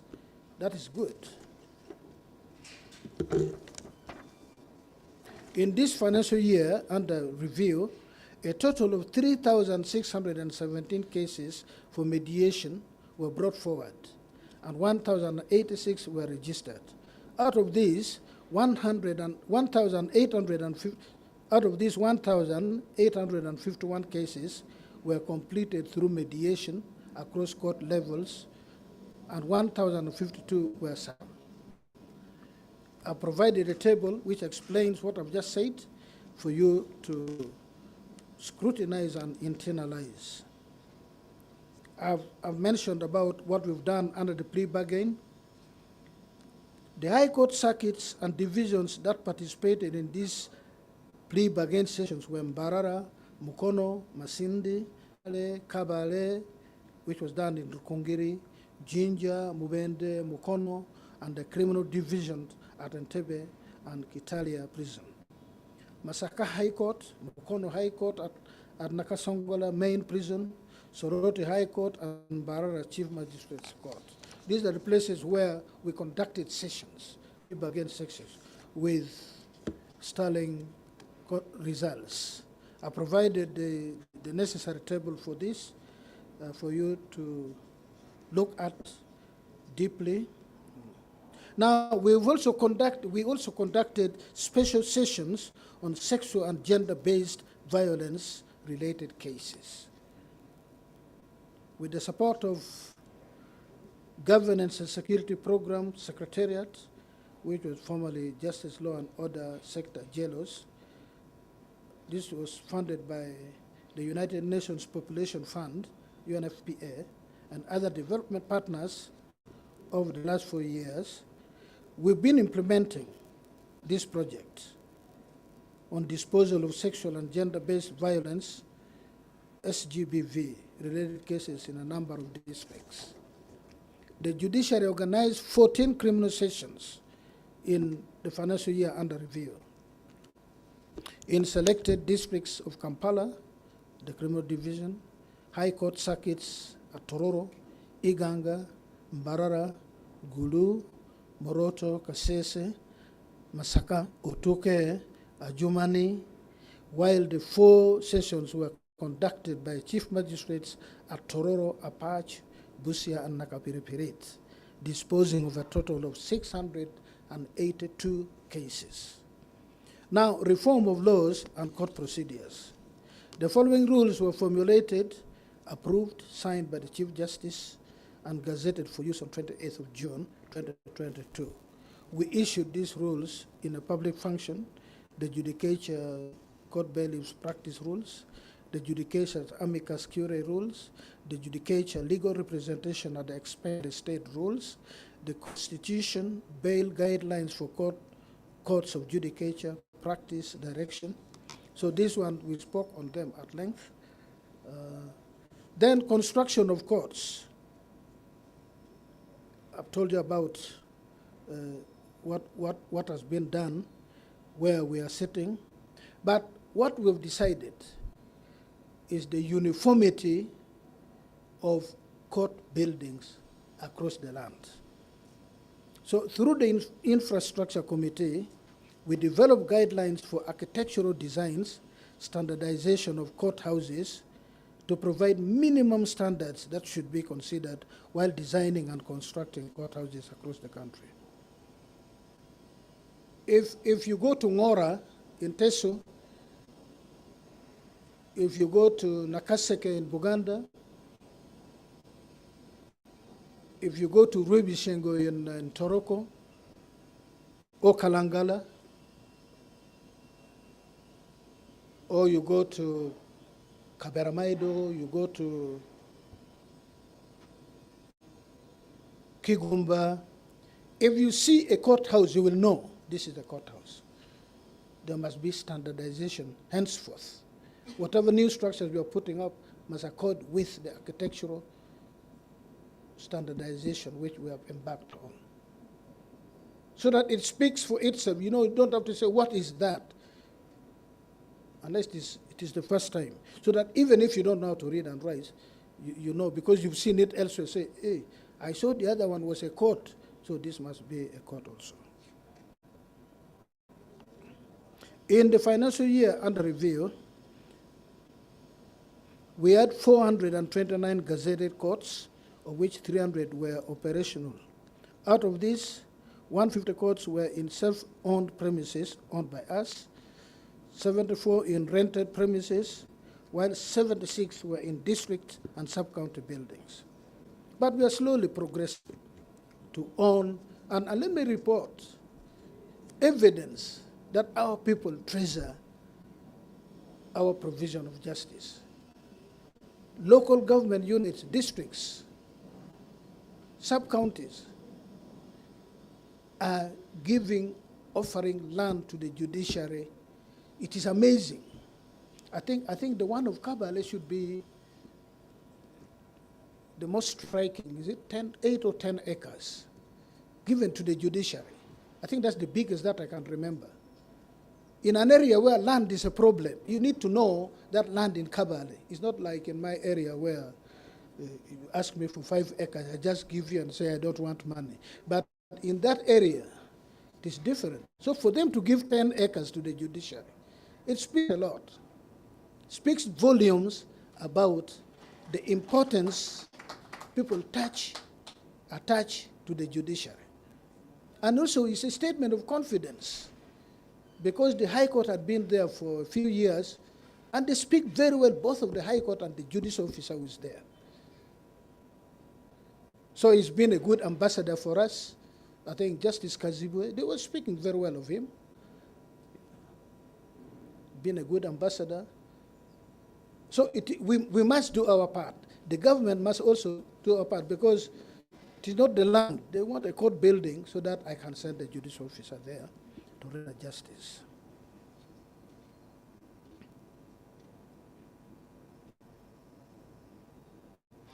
We have constructed the Supreme Court Court of Appeal. I've talked about it. Now, other ongoing construction projects at various stages, Mukono High Court, Kole, Central Kole is in Lango Sub-Region, Namayingo in Busoga, Justice Center, Mayuge Chief Magistrates Court, Buyende Magistrates Court, Sembabule, Butambala, Kamwenge. Yeah. These are nearing completion. Then construction work has begun in Patongo. Patongo is also where the Chief Justice comes from, Leptong and Karenga. Karenga is on the fringe, Karamoja bordering Kirgum district. Then automation of court processes. This is so important. Now, it follows from what I told you that with the coming of technology, the world is moving at a fast pace. Between the first and second industrial revolution, it took 1 century. Between the second and third industrial revolution, it took another century. Between the third and fourth, just a few decades. The world is moving so much, you know. That phone you have, all the library of the world is there. We are inundated by volumes of materials, both useful and both educative and very offensive. You find it all there. It is for you now to wade through that volume and make the best of it. That is where we are, the fourth industrial revolution. That's why we have ECMIS. We've talked about ECMIS. I'm not going to the detail. We have ECMIS in place. That ECMIS means you can file your case. It is open, the court is open 24 hours. File your case at 2 a.m. The court is open for you. We have, because of ECMIS, We have increased case registration. 5,000 have now been registered through ECMIS, increased non-tax revenue, and increased use of e-payment, electronic payment on paying courts. ECMIS now covers the Supreme Court of Appeal and Corruption Division, Commercial Division, Lands Division, Civil Division, and Mengo Chief Magistrates Court. The rollout to other courts was planned to be in a phased manner. You see, we have to learn. This is something new. For us, it is an innovation. So before we go to the next step, we need to learn what pitfalls were along the way. What do we need to do to rectify, to improve, or to make better our performance, so that when we go to the next locations or these areas, we don't repeat the same mistakes. But certainly, this is going to be rolled out throughout the country in a phased manner. It will certainly, as is expected, it will improve efficiency, record keeping. It will permit inter-institutional data integration and also reduce chances of physical contact with court staff, which is itself could reduce opportunities for corruption. I have put here a table that explains what we've done. Then on recruitment and promotion. For judicial officers, in all categories, actually, let me say, because the structure of the judiciary, the one I was thanking the Attorney General for putting up a spirited fight in cabinet for us. We're now about 10 in the structure of the Supreme Court. They've approved now 21.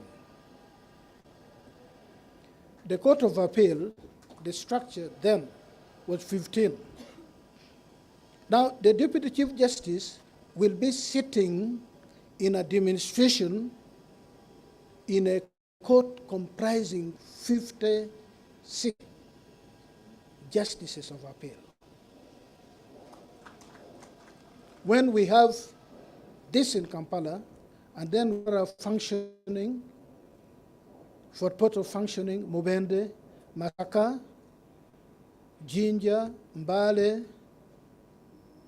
Gulu, Arua, 8 court circuits. And we have agreed that we will kick off with in Mbarara and Gulu. There's just a little thing which the Honorable Minister of Justice and the Attorney General need to do, and then we can set the thing in motion. We will about appellate justices to man Gulu and Mbarara. Once this is done, I will go back to government for supplementary. These are need to wait for the next financial year. But the beautiful thing about this, High Court will be enhanced to 100 judges. The one of the magistrates, you understand. What it means is that for those who are serving judicial officers, you are in a transition where if you performed well, you have a good record, other than wait for 11 years to go to the next step. You're going to the next step in 2 years, and you're going to another step within the next 4 years. That has not happened before. I know judicial officers, let's say from chief magistrate to become a judge, you are a chief magistrate for 8 years, a registrar for 4 years, those are 12 years before, and by the time you should become a judge, you've gone home.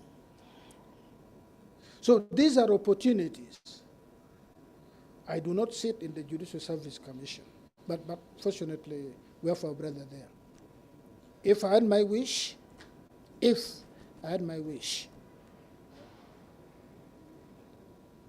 there should be 2 sets of adverts. We must also have our house advert for promotion of business.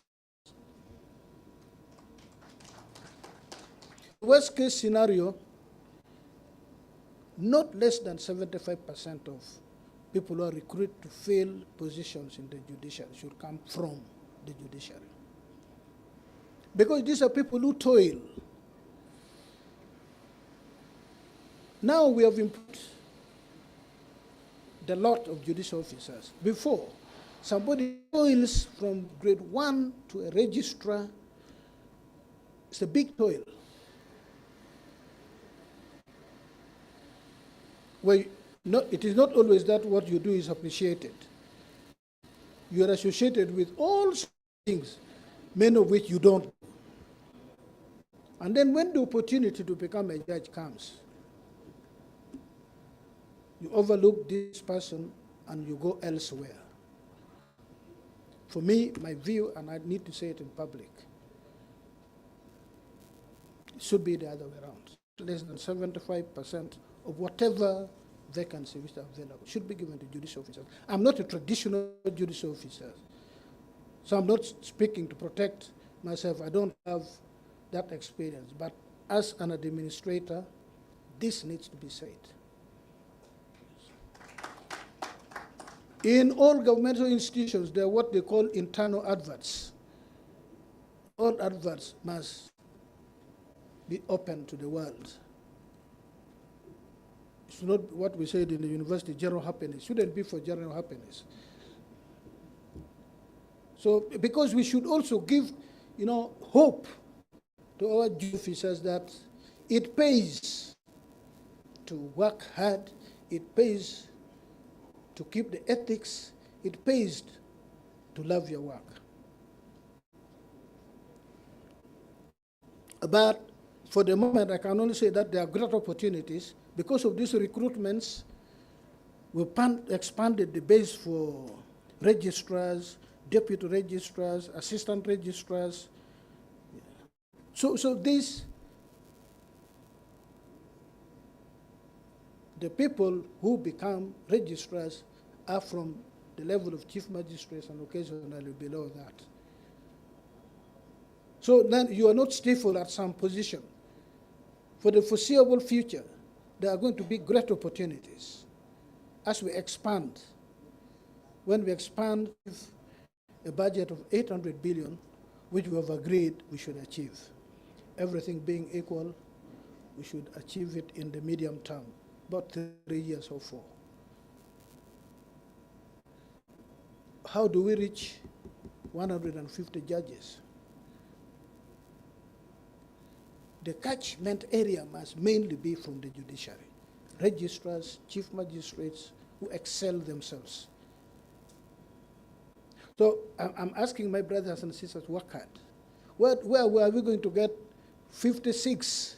Now we have 15, you take away. Where are we going to get 40 appellate justices for the Court of Appeal? It should come from people who have worked hard in the High Court. And they are not in short supply. No, they are not. They are here. These judicial officers, they are here, very hard working.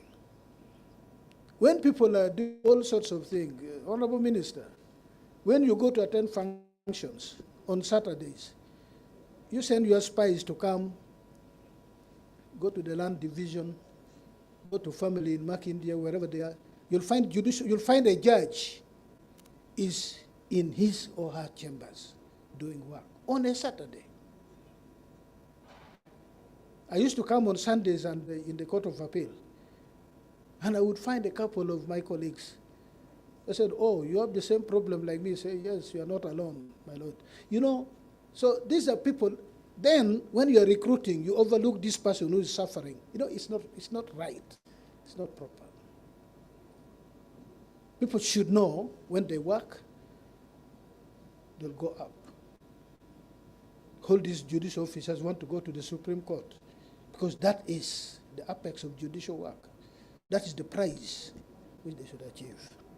So anyway, these are my views, but all that I'm telling judicial officers, what I'm telling the people of Uganda, is that because of this expansion, there are great opportunities which judicial officers and other Ugandans can seize.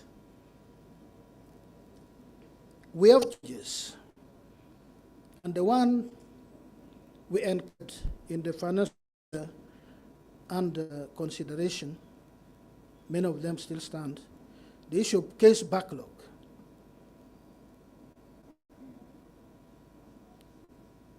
The case backlog stood at 50,592.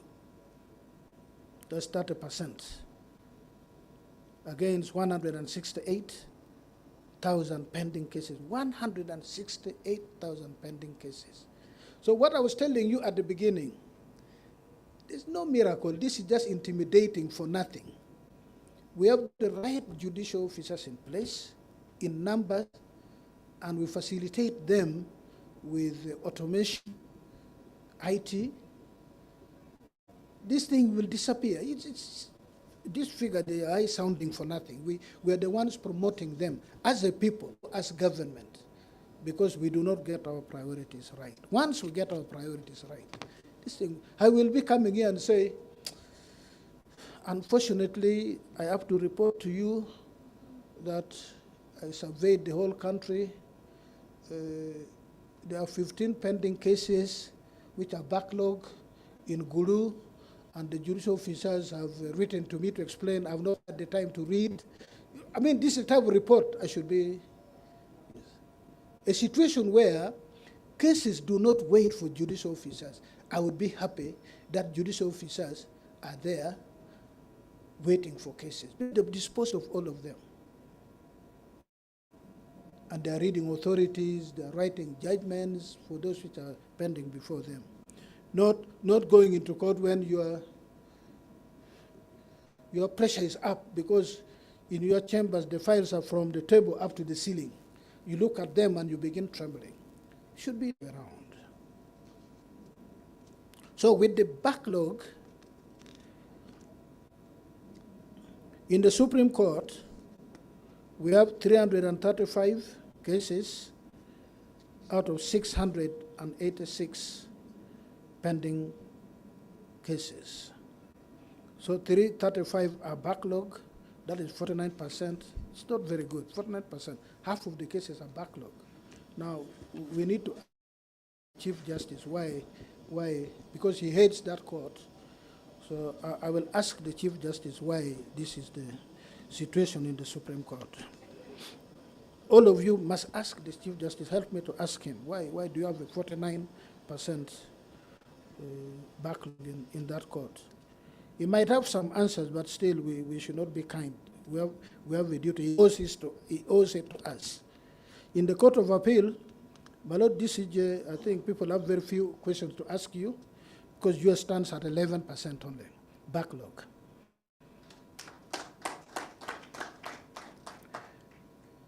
In the High Court, it's 37. I think, my Lord, the principal judge has here, like, is the Chief Justice. In the High Court circuits, 59 cases. Because many of these circuits are just one judge. We're trying to make a number of judges. Yes. And I already know the worst cases are in Gulu and Mbarara, yes. So with Gulu, we've deployed 2 judges. And this financial year, we want to send another judge who will be resident in Kitgum, so that in that region they have 3 judges, and I'm going to be very difficult on them when we achieve this. And Mbarara, the same thing, 2, and then 1 in Bushenye this financial year, at the end of which I'll be very hostile if the results are not good. Magistrates, 15%, 15.7. I didn't hear people clapping for them. Because unlike the Court of the Chief Justice and the one of the High Court, the principal judge, the Chief Magistrate is doing, although the Court of Appeal is doing better than them, but they're doing very well. Then Magistrate Grade 1 are performing like the Court of Appeal at 11.3. We need to thank them for this. We still have Magistrate Grade 2 being phased out. Yeah.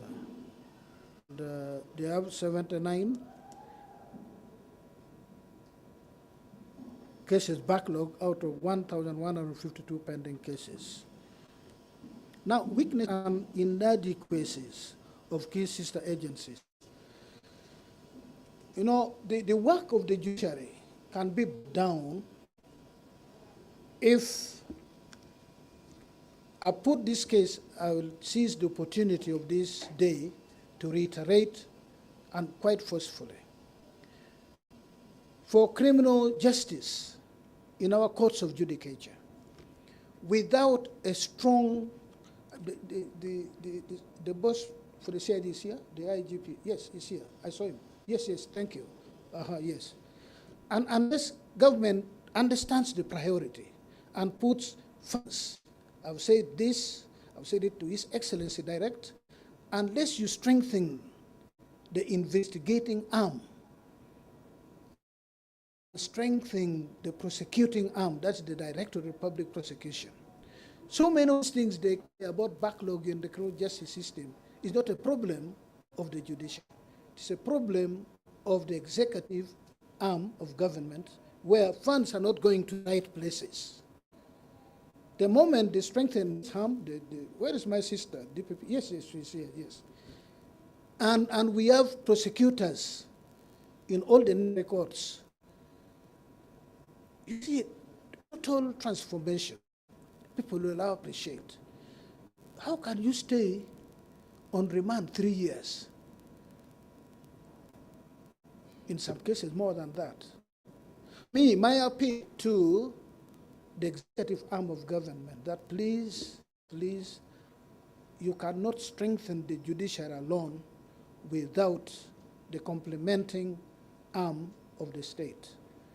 That department in the executive that makes our work either succeed or fail.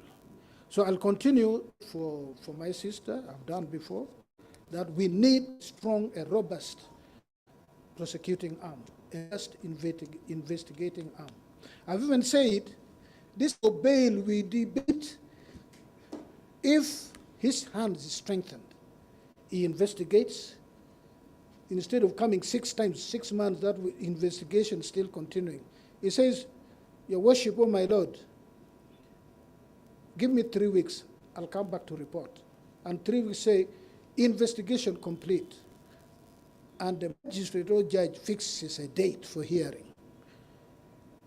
Over 90% of people who apply with bail will not apply for bail. Because if you're going to be tried next month, what is it about? It's only in the most exceptional of cases that one will apply for bail and get it. Because if I'm going to try you, I'll try you and either acquit you or convict you. So there is need to strengthen the other arms of the state to make our judicial work succeed.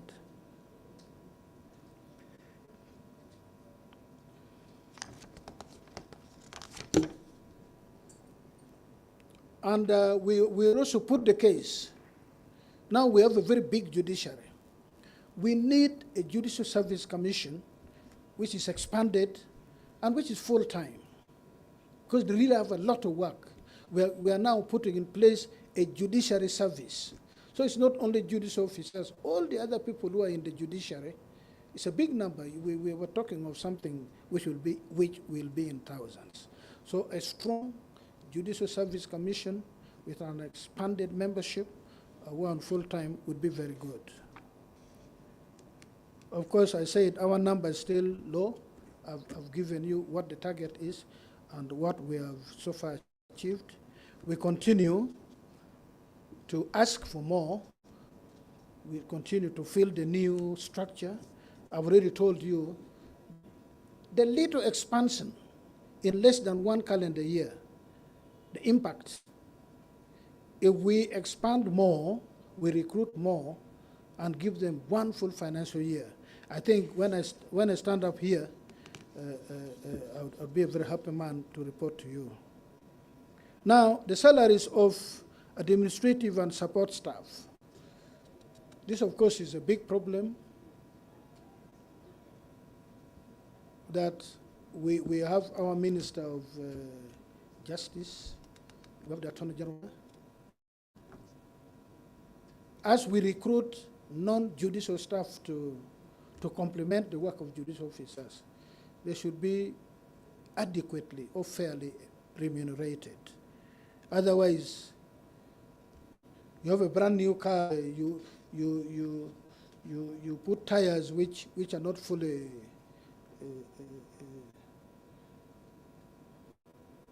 you've not pumped sufficient air in it, and it begins wobbling. Yeah. Inadequate court structure. We still have them where many areas we are renting, but we hope that when we think we have fairly sufficient human power, we will focus in our budget on now infrastructure. But for the time being, we should go with both in fair matching. Otherwise, it is, how do we operate from rented premises? Recently, we were told we should not have occupied a certain building. It was scary when we were told what we were sitting on. It's like we were sitting on a powder keg, which could explode anytime.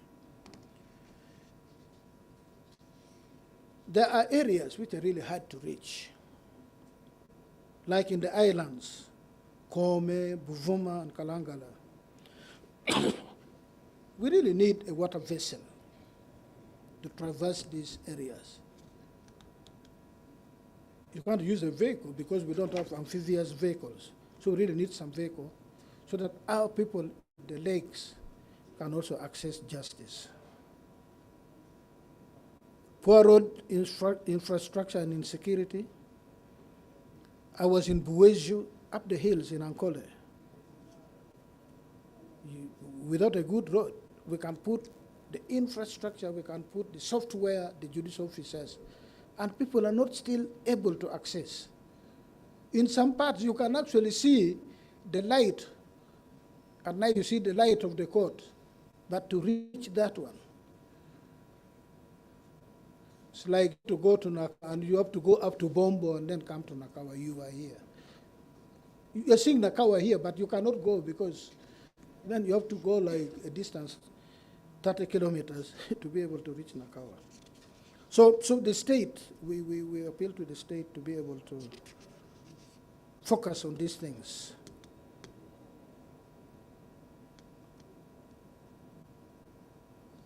Now, insecurity of judicial officers. Judicial officers and other justice service providers have continued to receive threats from known and unknown sources. Let me say this.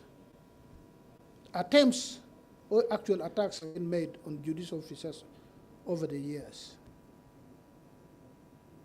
Now, there is a new form of when a judicial officer stands up against corruption. Those who think they can come and lead judicial officers into temptation against the Lord's Prayer, the one Jesus taught us. Then when you stand your ground, they begin going around to say, that one is a corrupt officer. To taint your name, they want to really adult character. Oh, that one is corrupt. So that you now fear handling a particular file because they will say you are corrupt. It's a new trend where you make a judicial decision or an administrative decision, so this one has got an interest in that file, he has been compromised. So apart from the physical threat, there is the threat to my integrity.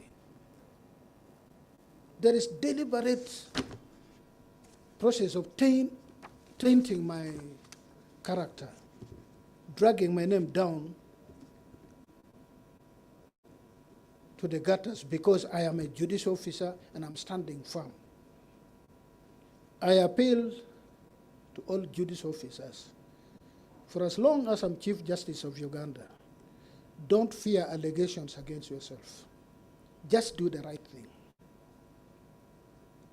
You will not be visited with anything without that investigation being thoroughly investigated, and it may turn out to be a blessing in disguise. It will make me discover that you are actually quite ethical. You're acting quite ethically. And these people are dragging your name into the gutters because you've stood firm against the vice of corruption. And I'll put it in your file, that this judicial officer has stood firm and has weathered all storms against his name or her name, an attempt to soil this. I'll put it on your record. And when opportunities come, you're among the first people I recommend for promotion. Because I've seen it. People come to me, so, who did you say? Are you sure? So and so? So for me, I'll stand firm. Of course, if I find you've done the wrong thing, well, you call it upon yourself. So I'm appealing, stand firm, do your work. We receive these complaints every day against this or that. And for me, when I receive a complaint, I make you know that they were saying this. And if I think you did something which you should not have done, I also tell you. I call you, and I don't want to put things in writing, but I call you and tell you. So these are the threats judicial officers are now facing. It is worse than the physical threats. Many of them, they talk behind your back, you don't even hear. And the common man in the Wino market, when they say, oh, Chief Justice Owindolo is corrupt, they will believe it. They don't have the time to investigate. And that's the purpose. And those fellows know, they speak on Kampala Road, 99% will say, oh, Justice X is corrupt.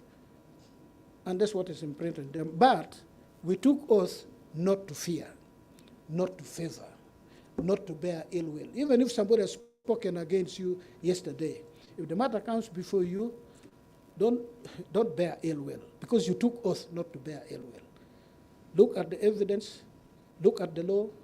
If both favor that person, I hope they will eat humble pie when you pass judgment in their favor. Then they know that you're actually not corrupt. That's the only way you can hit back at somebody who spoils your name. That if the opportunity comes for them to appear before you, just do good. If you're on the wrong side of the law, pronounce yourself. But we continue to receive threats, and as I said, they're worse than the physical threats. Then we have cases where all sorts of people have the impudence to disrespect court orders, to refuse to respect court orders. That is contempt, and there's law about contempt. People need to know. You can be cited for contempt and be prosecuted. And there are bailiffs who do not follow the legal steps which are laid down. The rules, please, you want to lose your license and maybe end up in the wrong place, continue. It's a set procedure for executing. Follow it. We have experienced disrespect of court orders and interference with the execution process by some members of the armed forces, some resident district commissioners, and even some lawyers. We as judiciary, we do not, the law. Law is set by Parliament, and we implement law which is enacted by Parliament.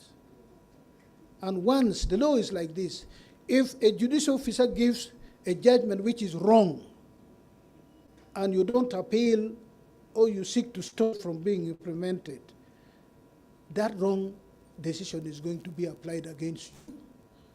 And you're the one to. A court order is a court order until it is reversed. It has the force of law and can be executed or implemented until it is reversed, or until they say, stop there, don't until this happens, don't do anything. We cannot have a situation where the judiciary is doing its work and somebody else interferes. No. We must act in accordance with the Constitution. We must respect the principle of separation of powers. We have our clear rules, where in the exercise of our rule we come to you, it is to give effect to the implementation of our mandate. Corruption. While incidents of corruption are reduced in the judiciary, or at least talk about it, the vice still looms. We have received reports of litigants and lawyers who made attempts to solicit or offer bribes to the court staff. Let me reiterate this point. By the way, if not entirely, then in the majority of cases, it is outsiders, it is non-judicial officers who come soil as judicial officers. For them, they don't say the Lord's Prayer, which they're supposed to say every morning and evening. When you wake up, you're supposed to say the Lord's Prayer, and one of the sentences that says, lead us not into temptation. For them, they want to lead judicial officers into temptation. Some court staff were accused of soliciting and or accepting bribes in order to cause undesired results hiding files. Wait till you are caught. They remove some key documents from the files, granting or denying bail or even deciding cases in a day. The judiciary will continue hunting down these errant persons and ensure that they are eliminated from the courts. Indiscipline of litigants and advocates. There is growing indiscipline among the litigants and advocates.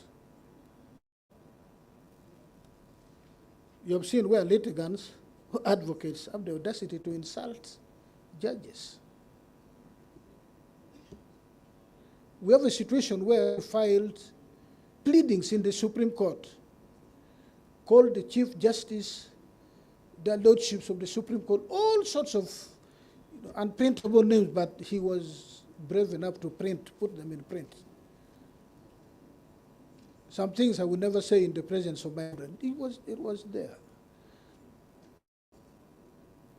You begin asking the question, is this a normal person? Should this person be subjected to medical examination by facilities like Butabika? So for the first time in our jurisdiction, the Supreme Court handed down a very severe sentence of 3 years in prison, 3 years I think, because you cannot file documents to insult a judge. Another one was questioning the genitals of a judge. What has my genital got to do with my decision? I don't use my genitals to think. So what is the point?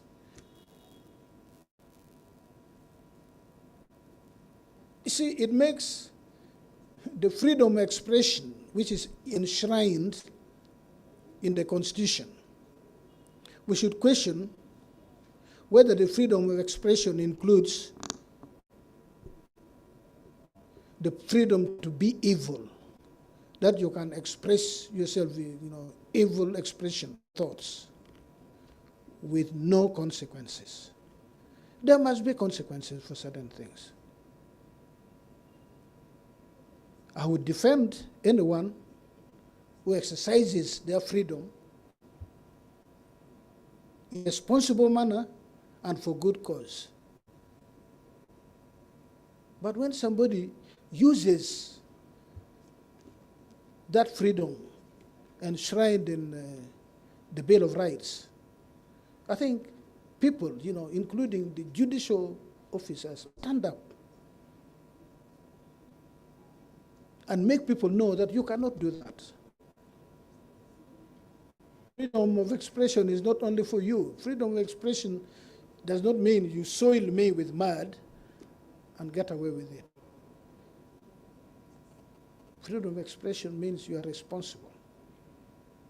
You promote the good of mankind through your expression. If you attack a judicial officer, in the exercise of her judicial function.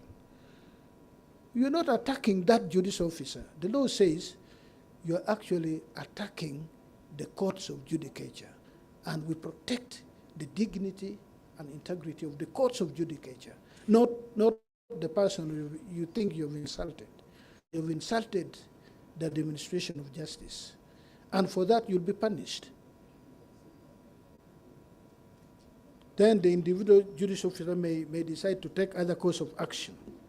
So we have this in our society, and this is exacerbated by social media.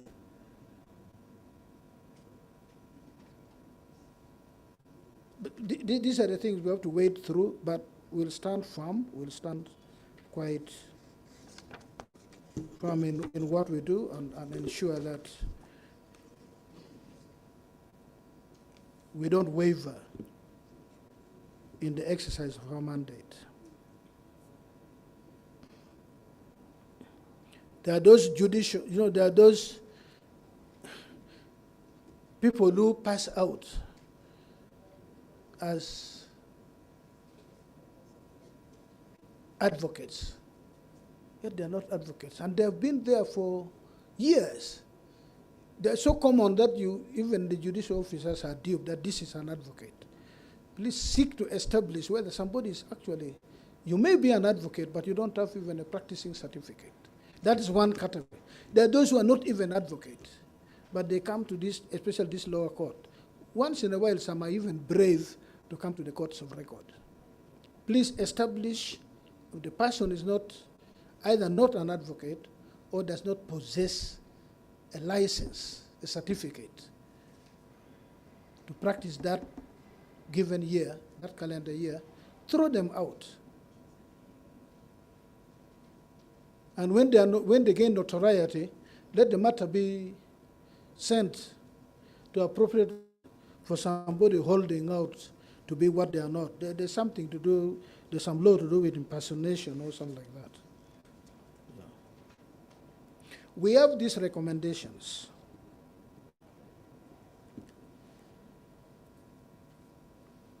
We have made interventions, we have adopted to ameliorate challenges.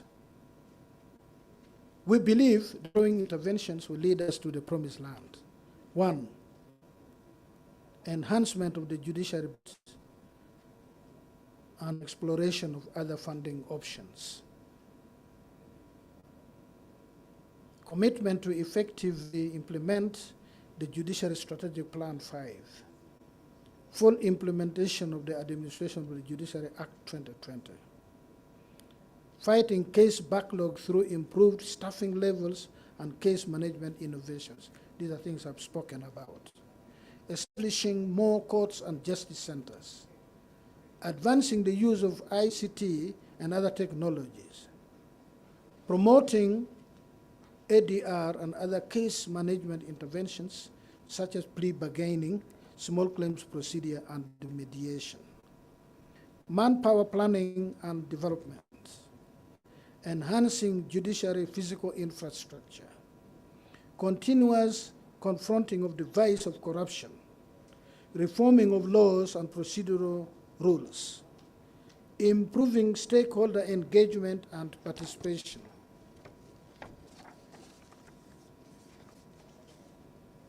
Key priority for the financial year 2022-2023, the one we are in now.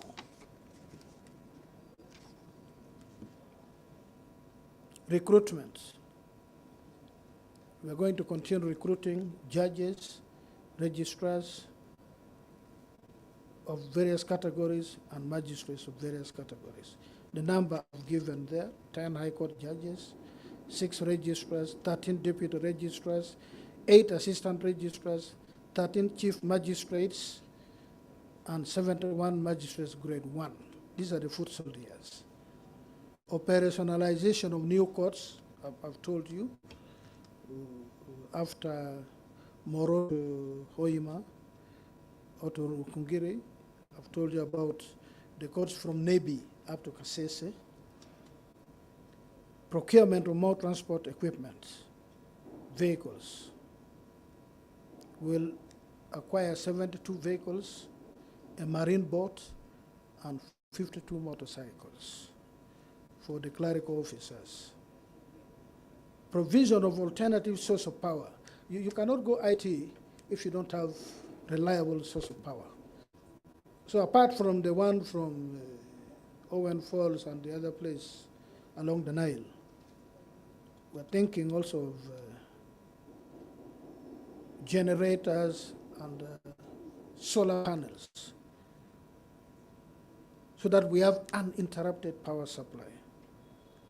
So we'll provide generators to 12 courts, solar equipment to 12 others to forestall challenges of the frequent and reliable power supply in most parts of the country, which hamper the ICT initiative in courts.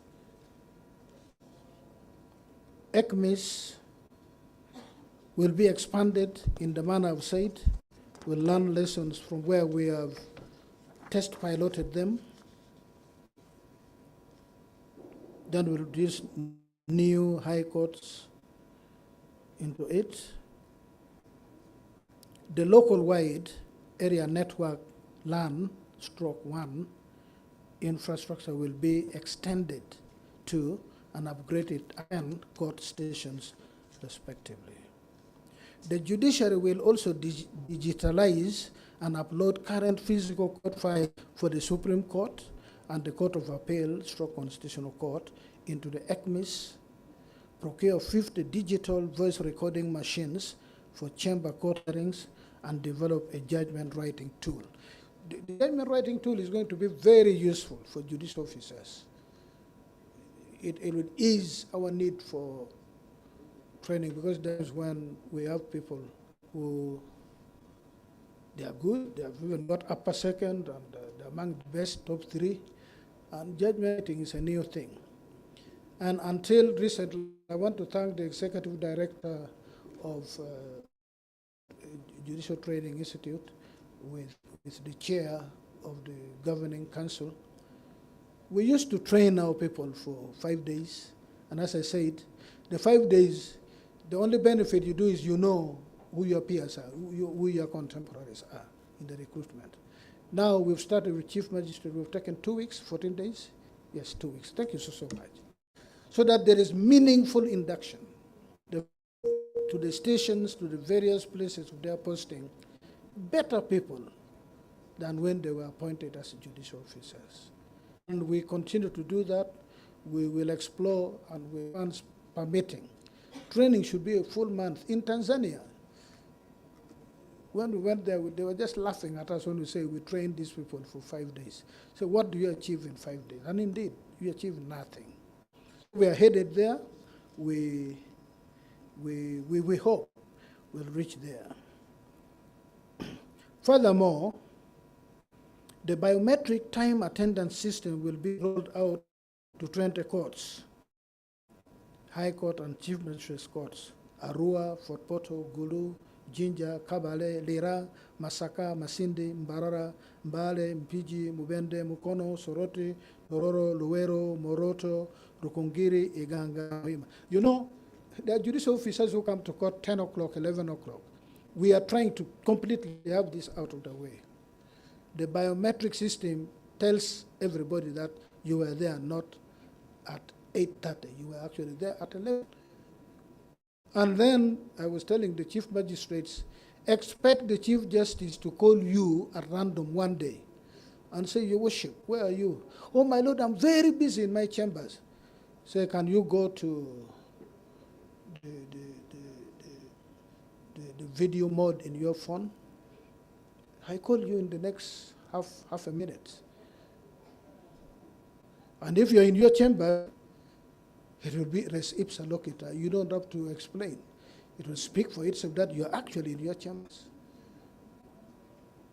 I will insist that you pick your call and they say, My Lord, I'm sorry, I'm actually not in my chambers. I'm on my way to court. I say, okay. Where exactly are you?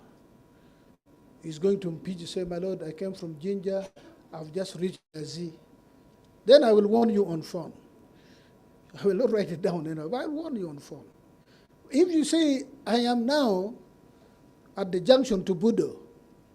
Say, okay, I'm familiar with that place. Can you stop? And I want to see if he's, because if you're going, there'll be junction and there'll be King's Budo. Very big saying, telling you. Even if it was not there, I know the place. They said, my Lord, your worship, you should not lie to me. So we will be doing this. Judicial officers must be there, not at 9. 9 is when they must be in court. You must arrive early and have sufficient time to, relax. Some people carry their breakfast in their food flask. Why not? Go and take your breakfast.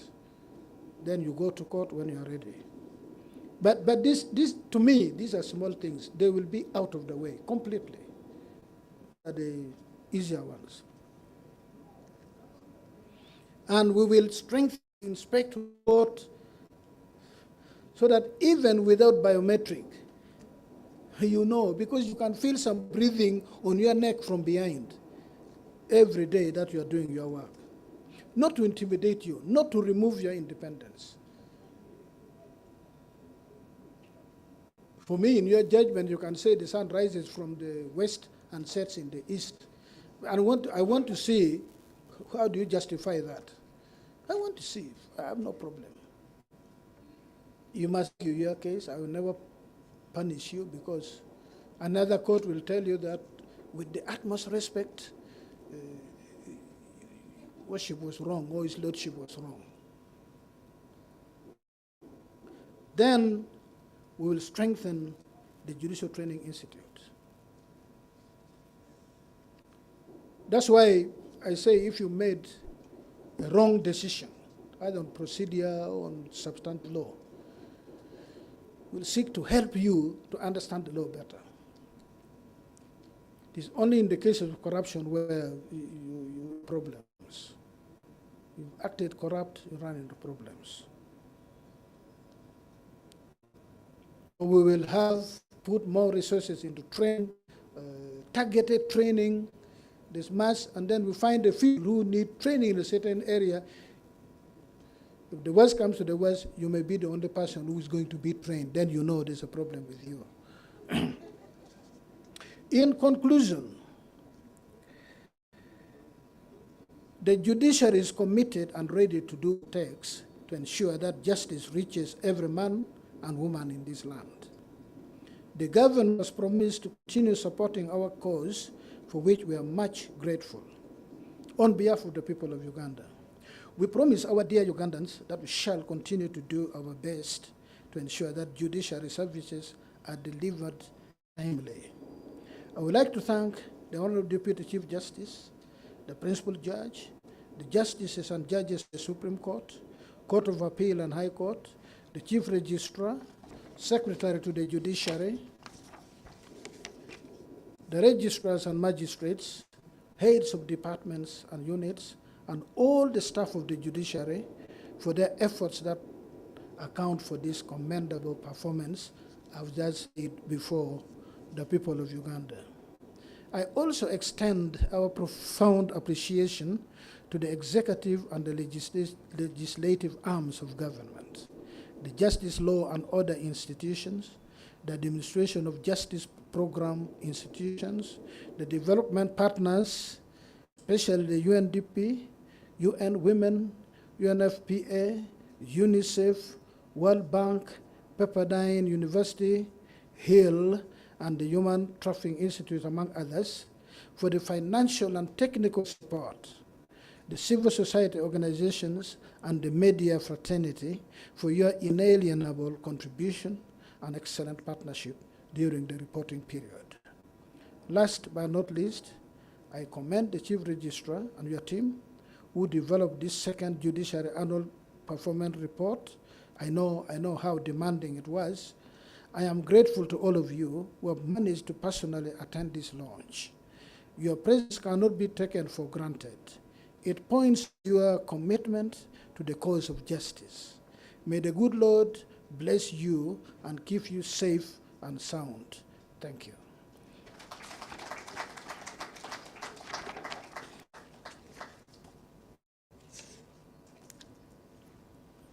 we now come to lunch. Do I say down again? Please join me in appreciating the Honorable the Chief Justice for such an elaborate and very comprehensive report. My Lord the Chief Justice, and thank you very much for running us through that journey of the last financial year. Next on our program is the launch of the report. My Lord Chief Justice, I request you to move to where we have the dummy report. You will sign it, and I invite the High Table to join the Honorable the Chief Justice in signing. My Lord the Deputy Chief Justice, the Honorable Minister and the Attorney General, I humbly request you to come.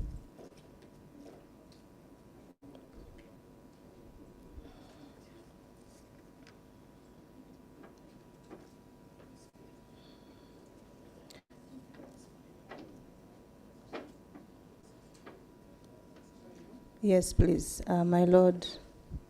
So the Honorable the Chief Justice is launching the report by signing on it. After he has done so, the Honorable the Deputy Chief Justice will equally sign. I congratulate you, my Lord Chief Justice, upon the launch of that report.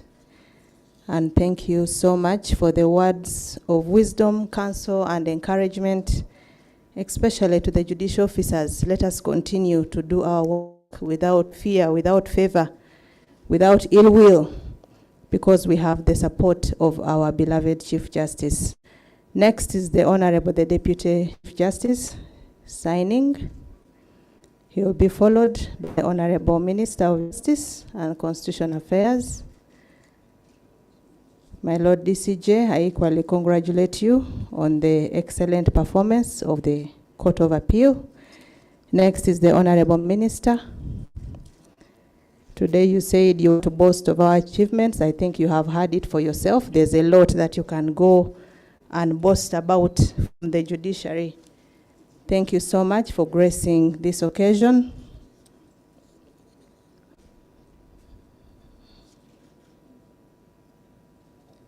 Yes, next is the Honorable Attorney General. We thank you for your continued support to the judiciary. Thank you so much.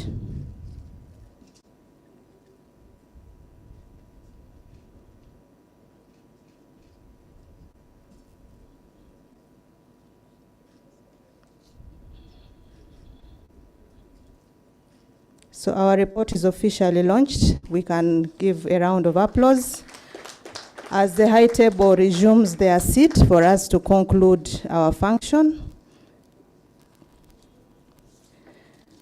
My Lord the Chief Justice, thank you once again for delivering this elaborate report. And as you made it, I was praying for the DPP and the police that, my Lord, on these grounds you made your case for us, and we are happy.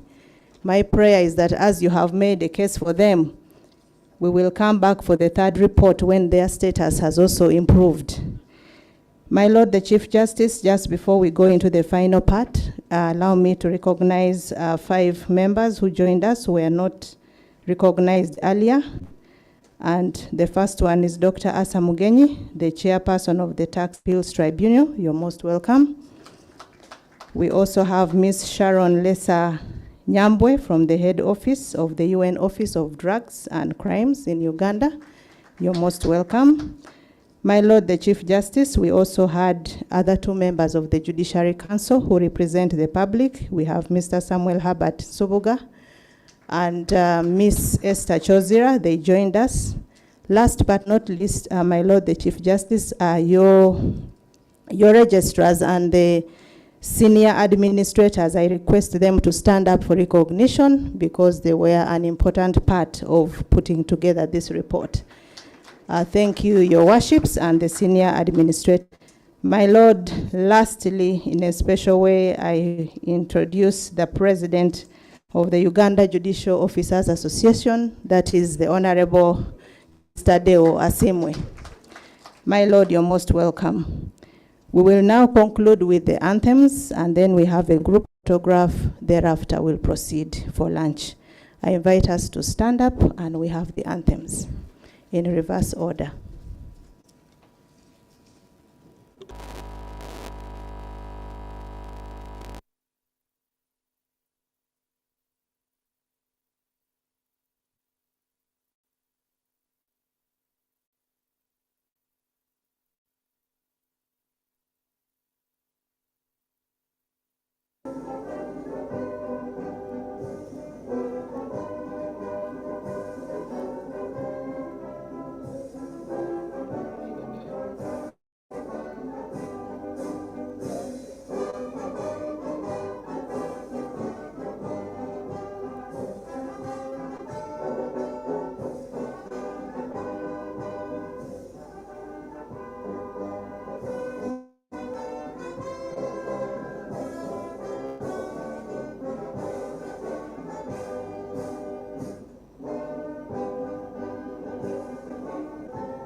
Thank you very much, my Lord the Chief Justice. I invite you to come and with the high table and take your seat for us to take photographs.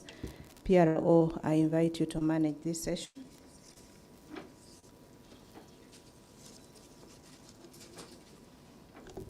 Thank you very much, Your Worship, the Chief Registrar, and thank you very much, my Lord, for launching the report.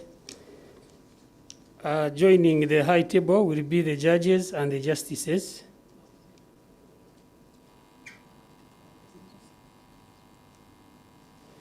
Let's have the justices and the judges joining the high table for the first session, which will be followed by our development partners. Thereafter, we shall have the justice stakeholders. We shall also have the other invited guests who may not have been covered among those photos that will have been taken. And we shall have the judiciary staff as well. There will be one other more for the Judiciary Council.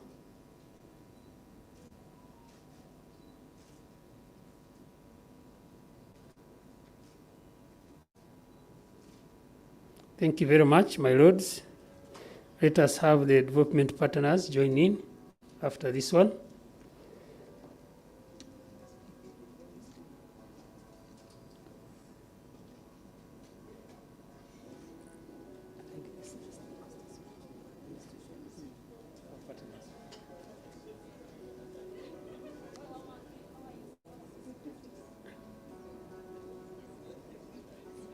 We are inviting all our development partners to join in. Thank you very much for the support you continue to give us and to the people of Uganda. Administration of Justice stakeholders. Administration of Justice stakeholders, you are going to join after this one. Thank you very much for the support you continue to give. We can come together with the council, the Director of Public Prosecutions. You are also our partner. Judicial Service Commission is a partner. I think behind me on the banner they are located there. Road Development Center is a partner.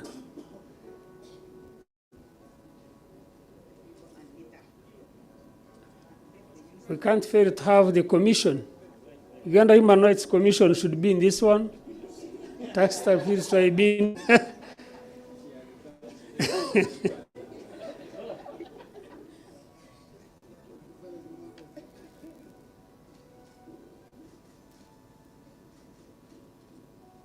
Thank you very much. We have our other invited guests who are not part of what I have mentioned. We also request you to come forward. Justice centers.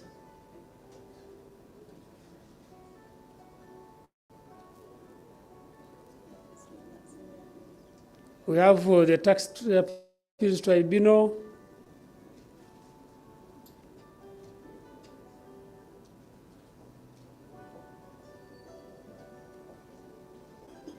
You have left him to take alone the shot. Thank you very much. Our staff, registrars, and senior administrators, I request come forward to take the last one.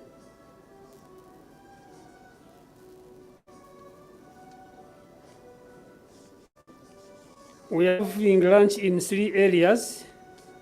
The first one will be in courtroom number 1, and among the people to go there will be the justices and judges, the Judiciary Council, and our development partners.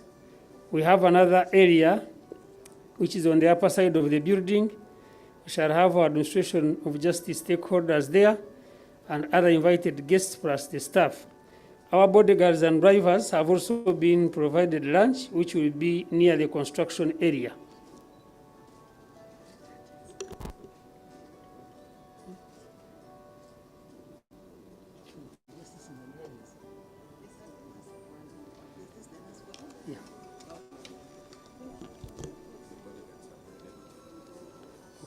So we are invited for lunch in the categories I've mentioned, and I request our ushers to guide our guests to the eating areas that we have mentioned.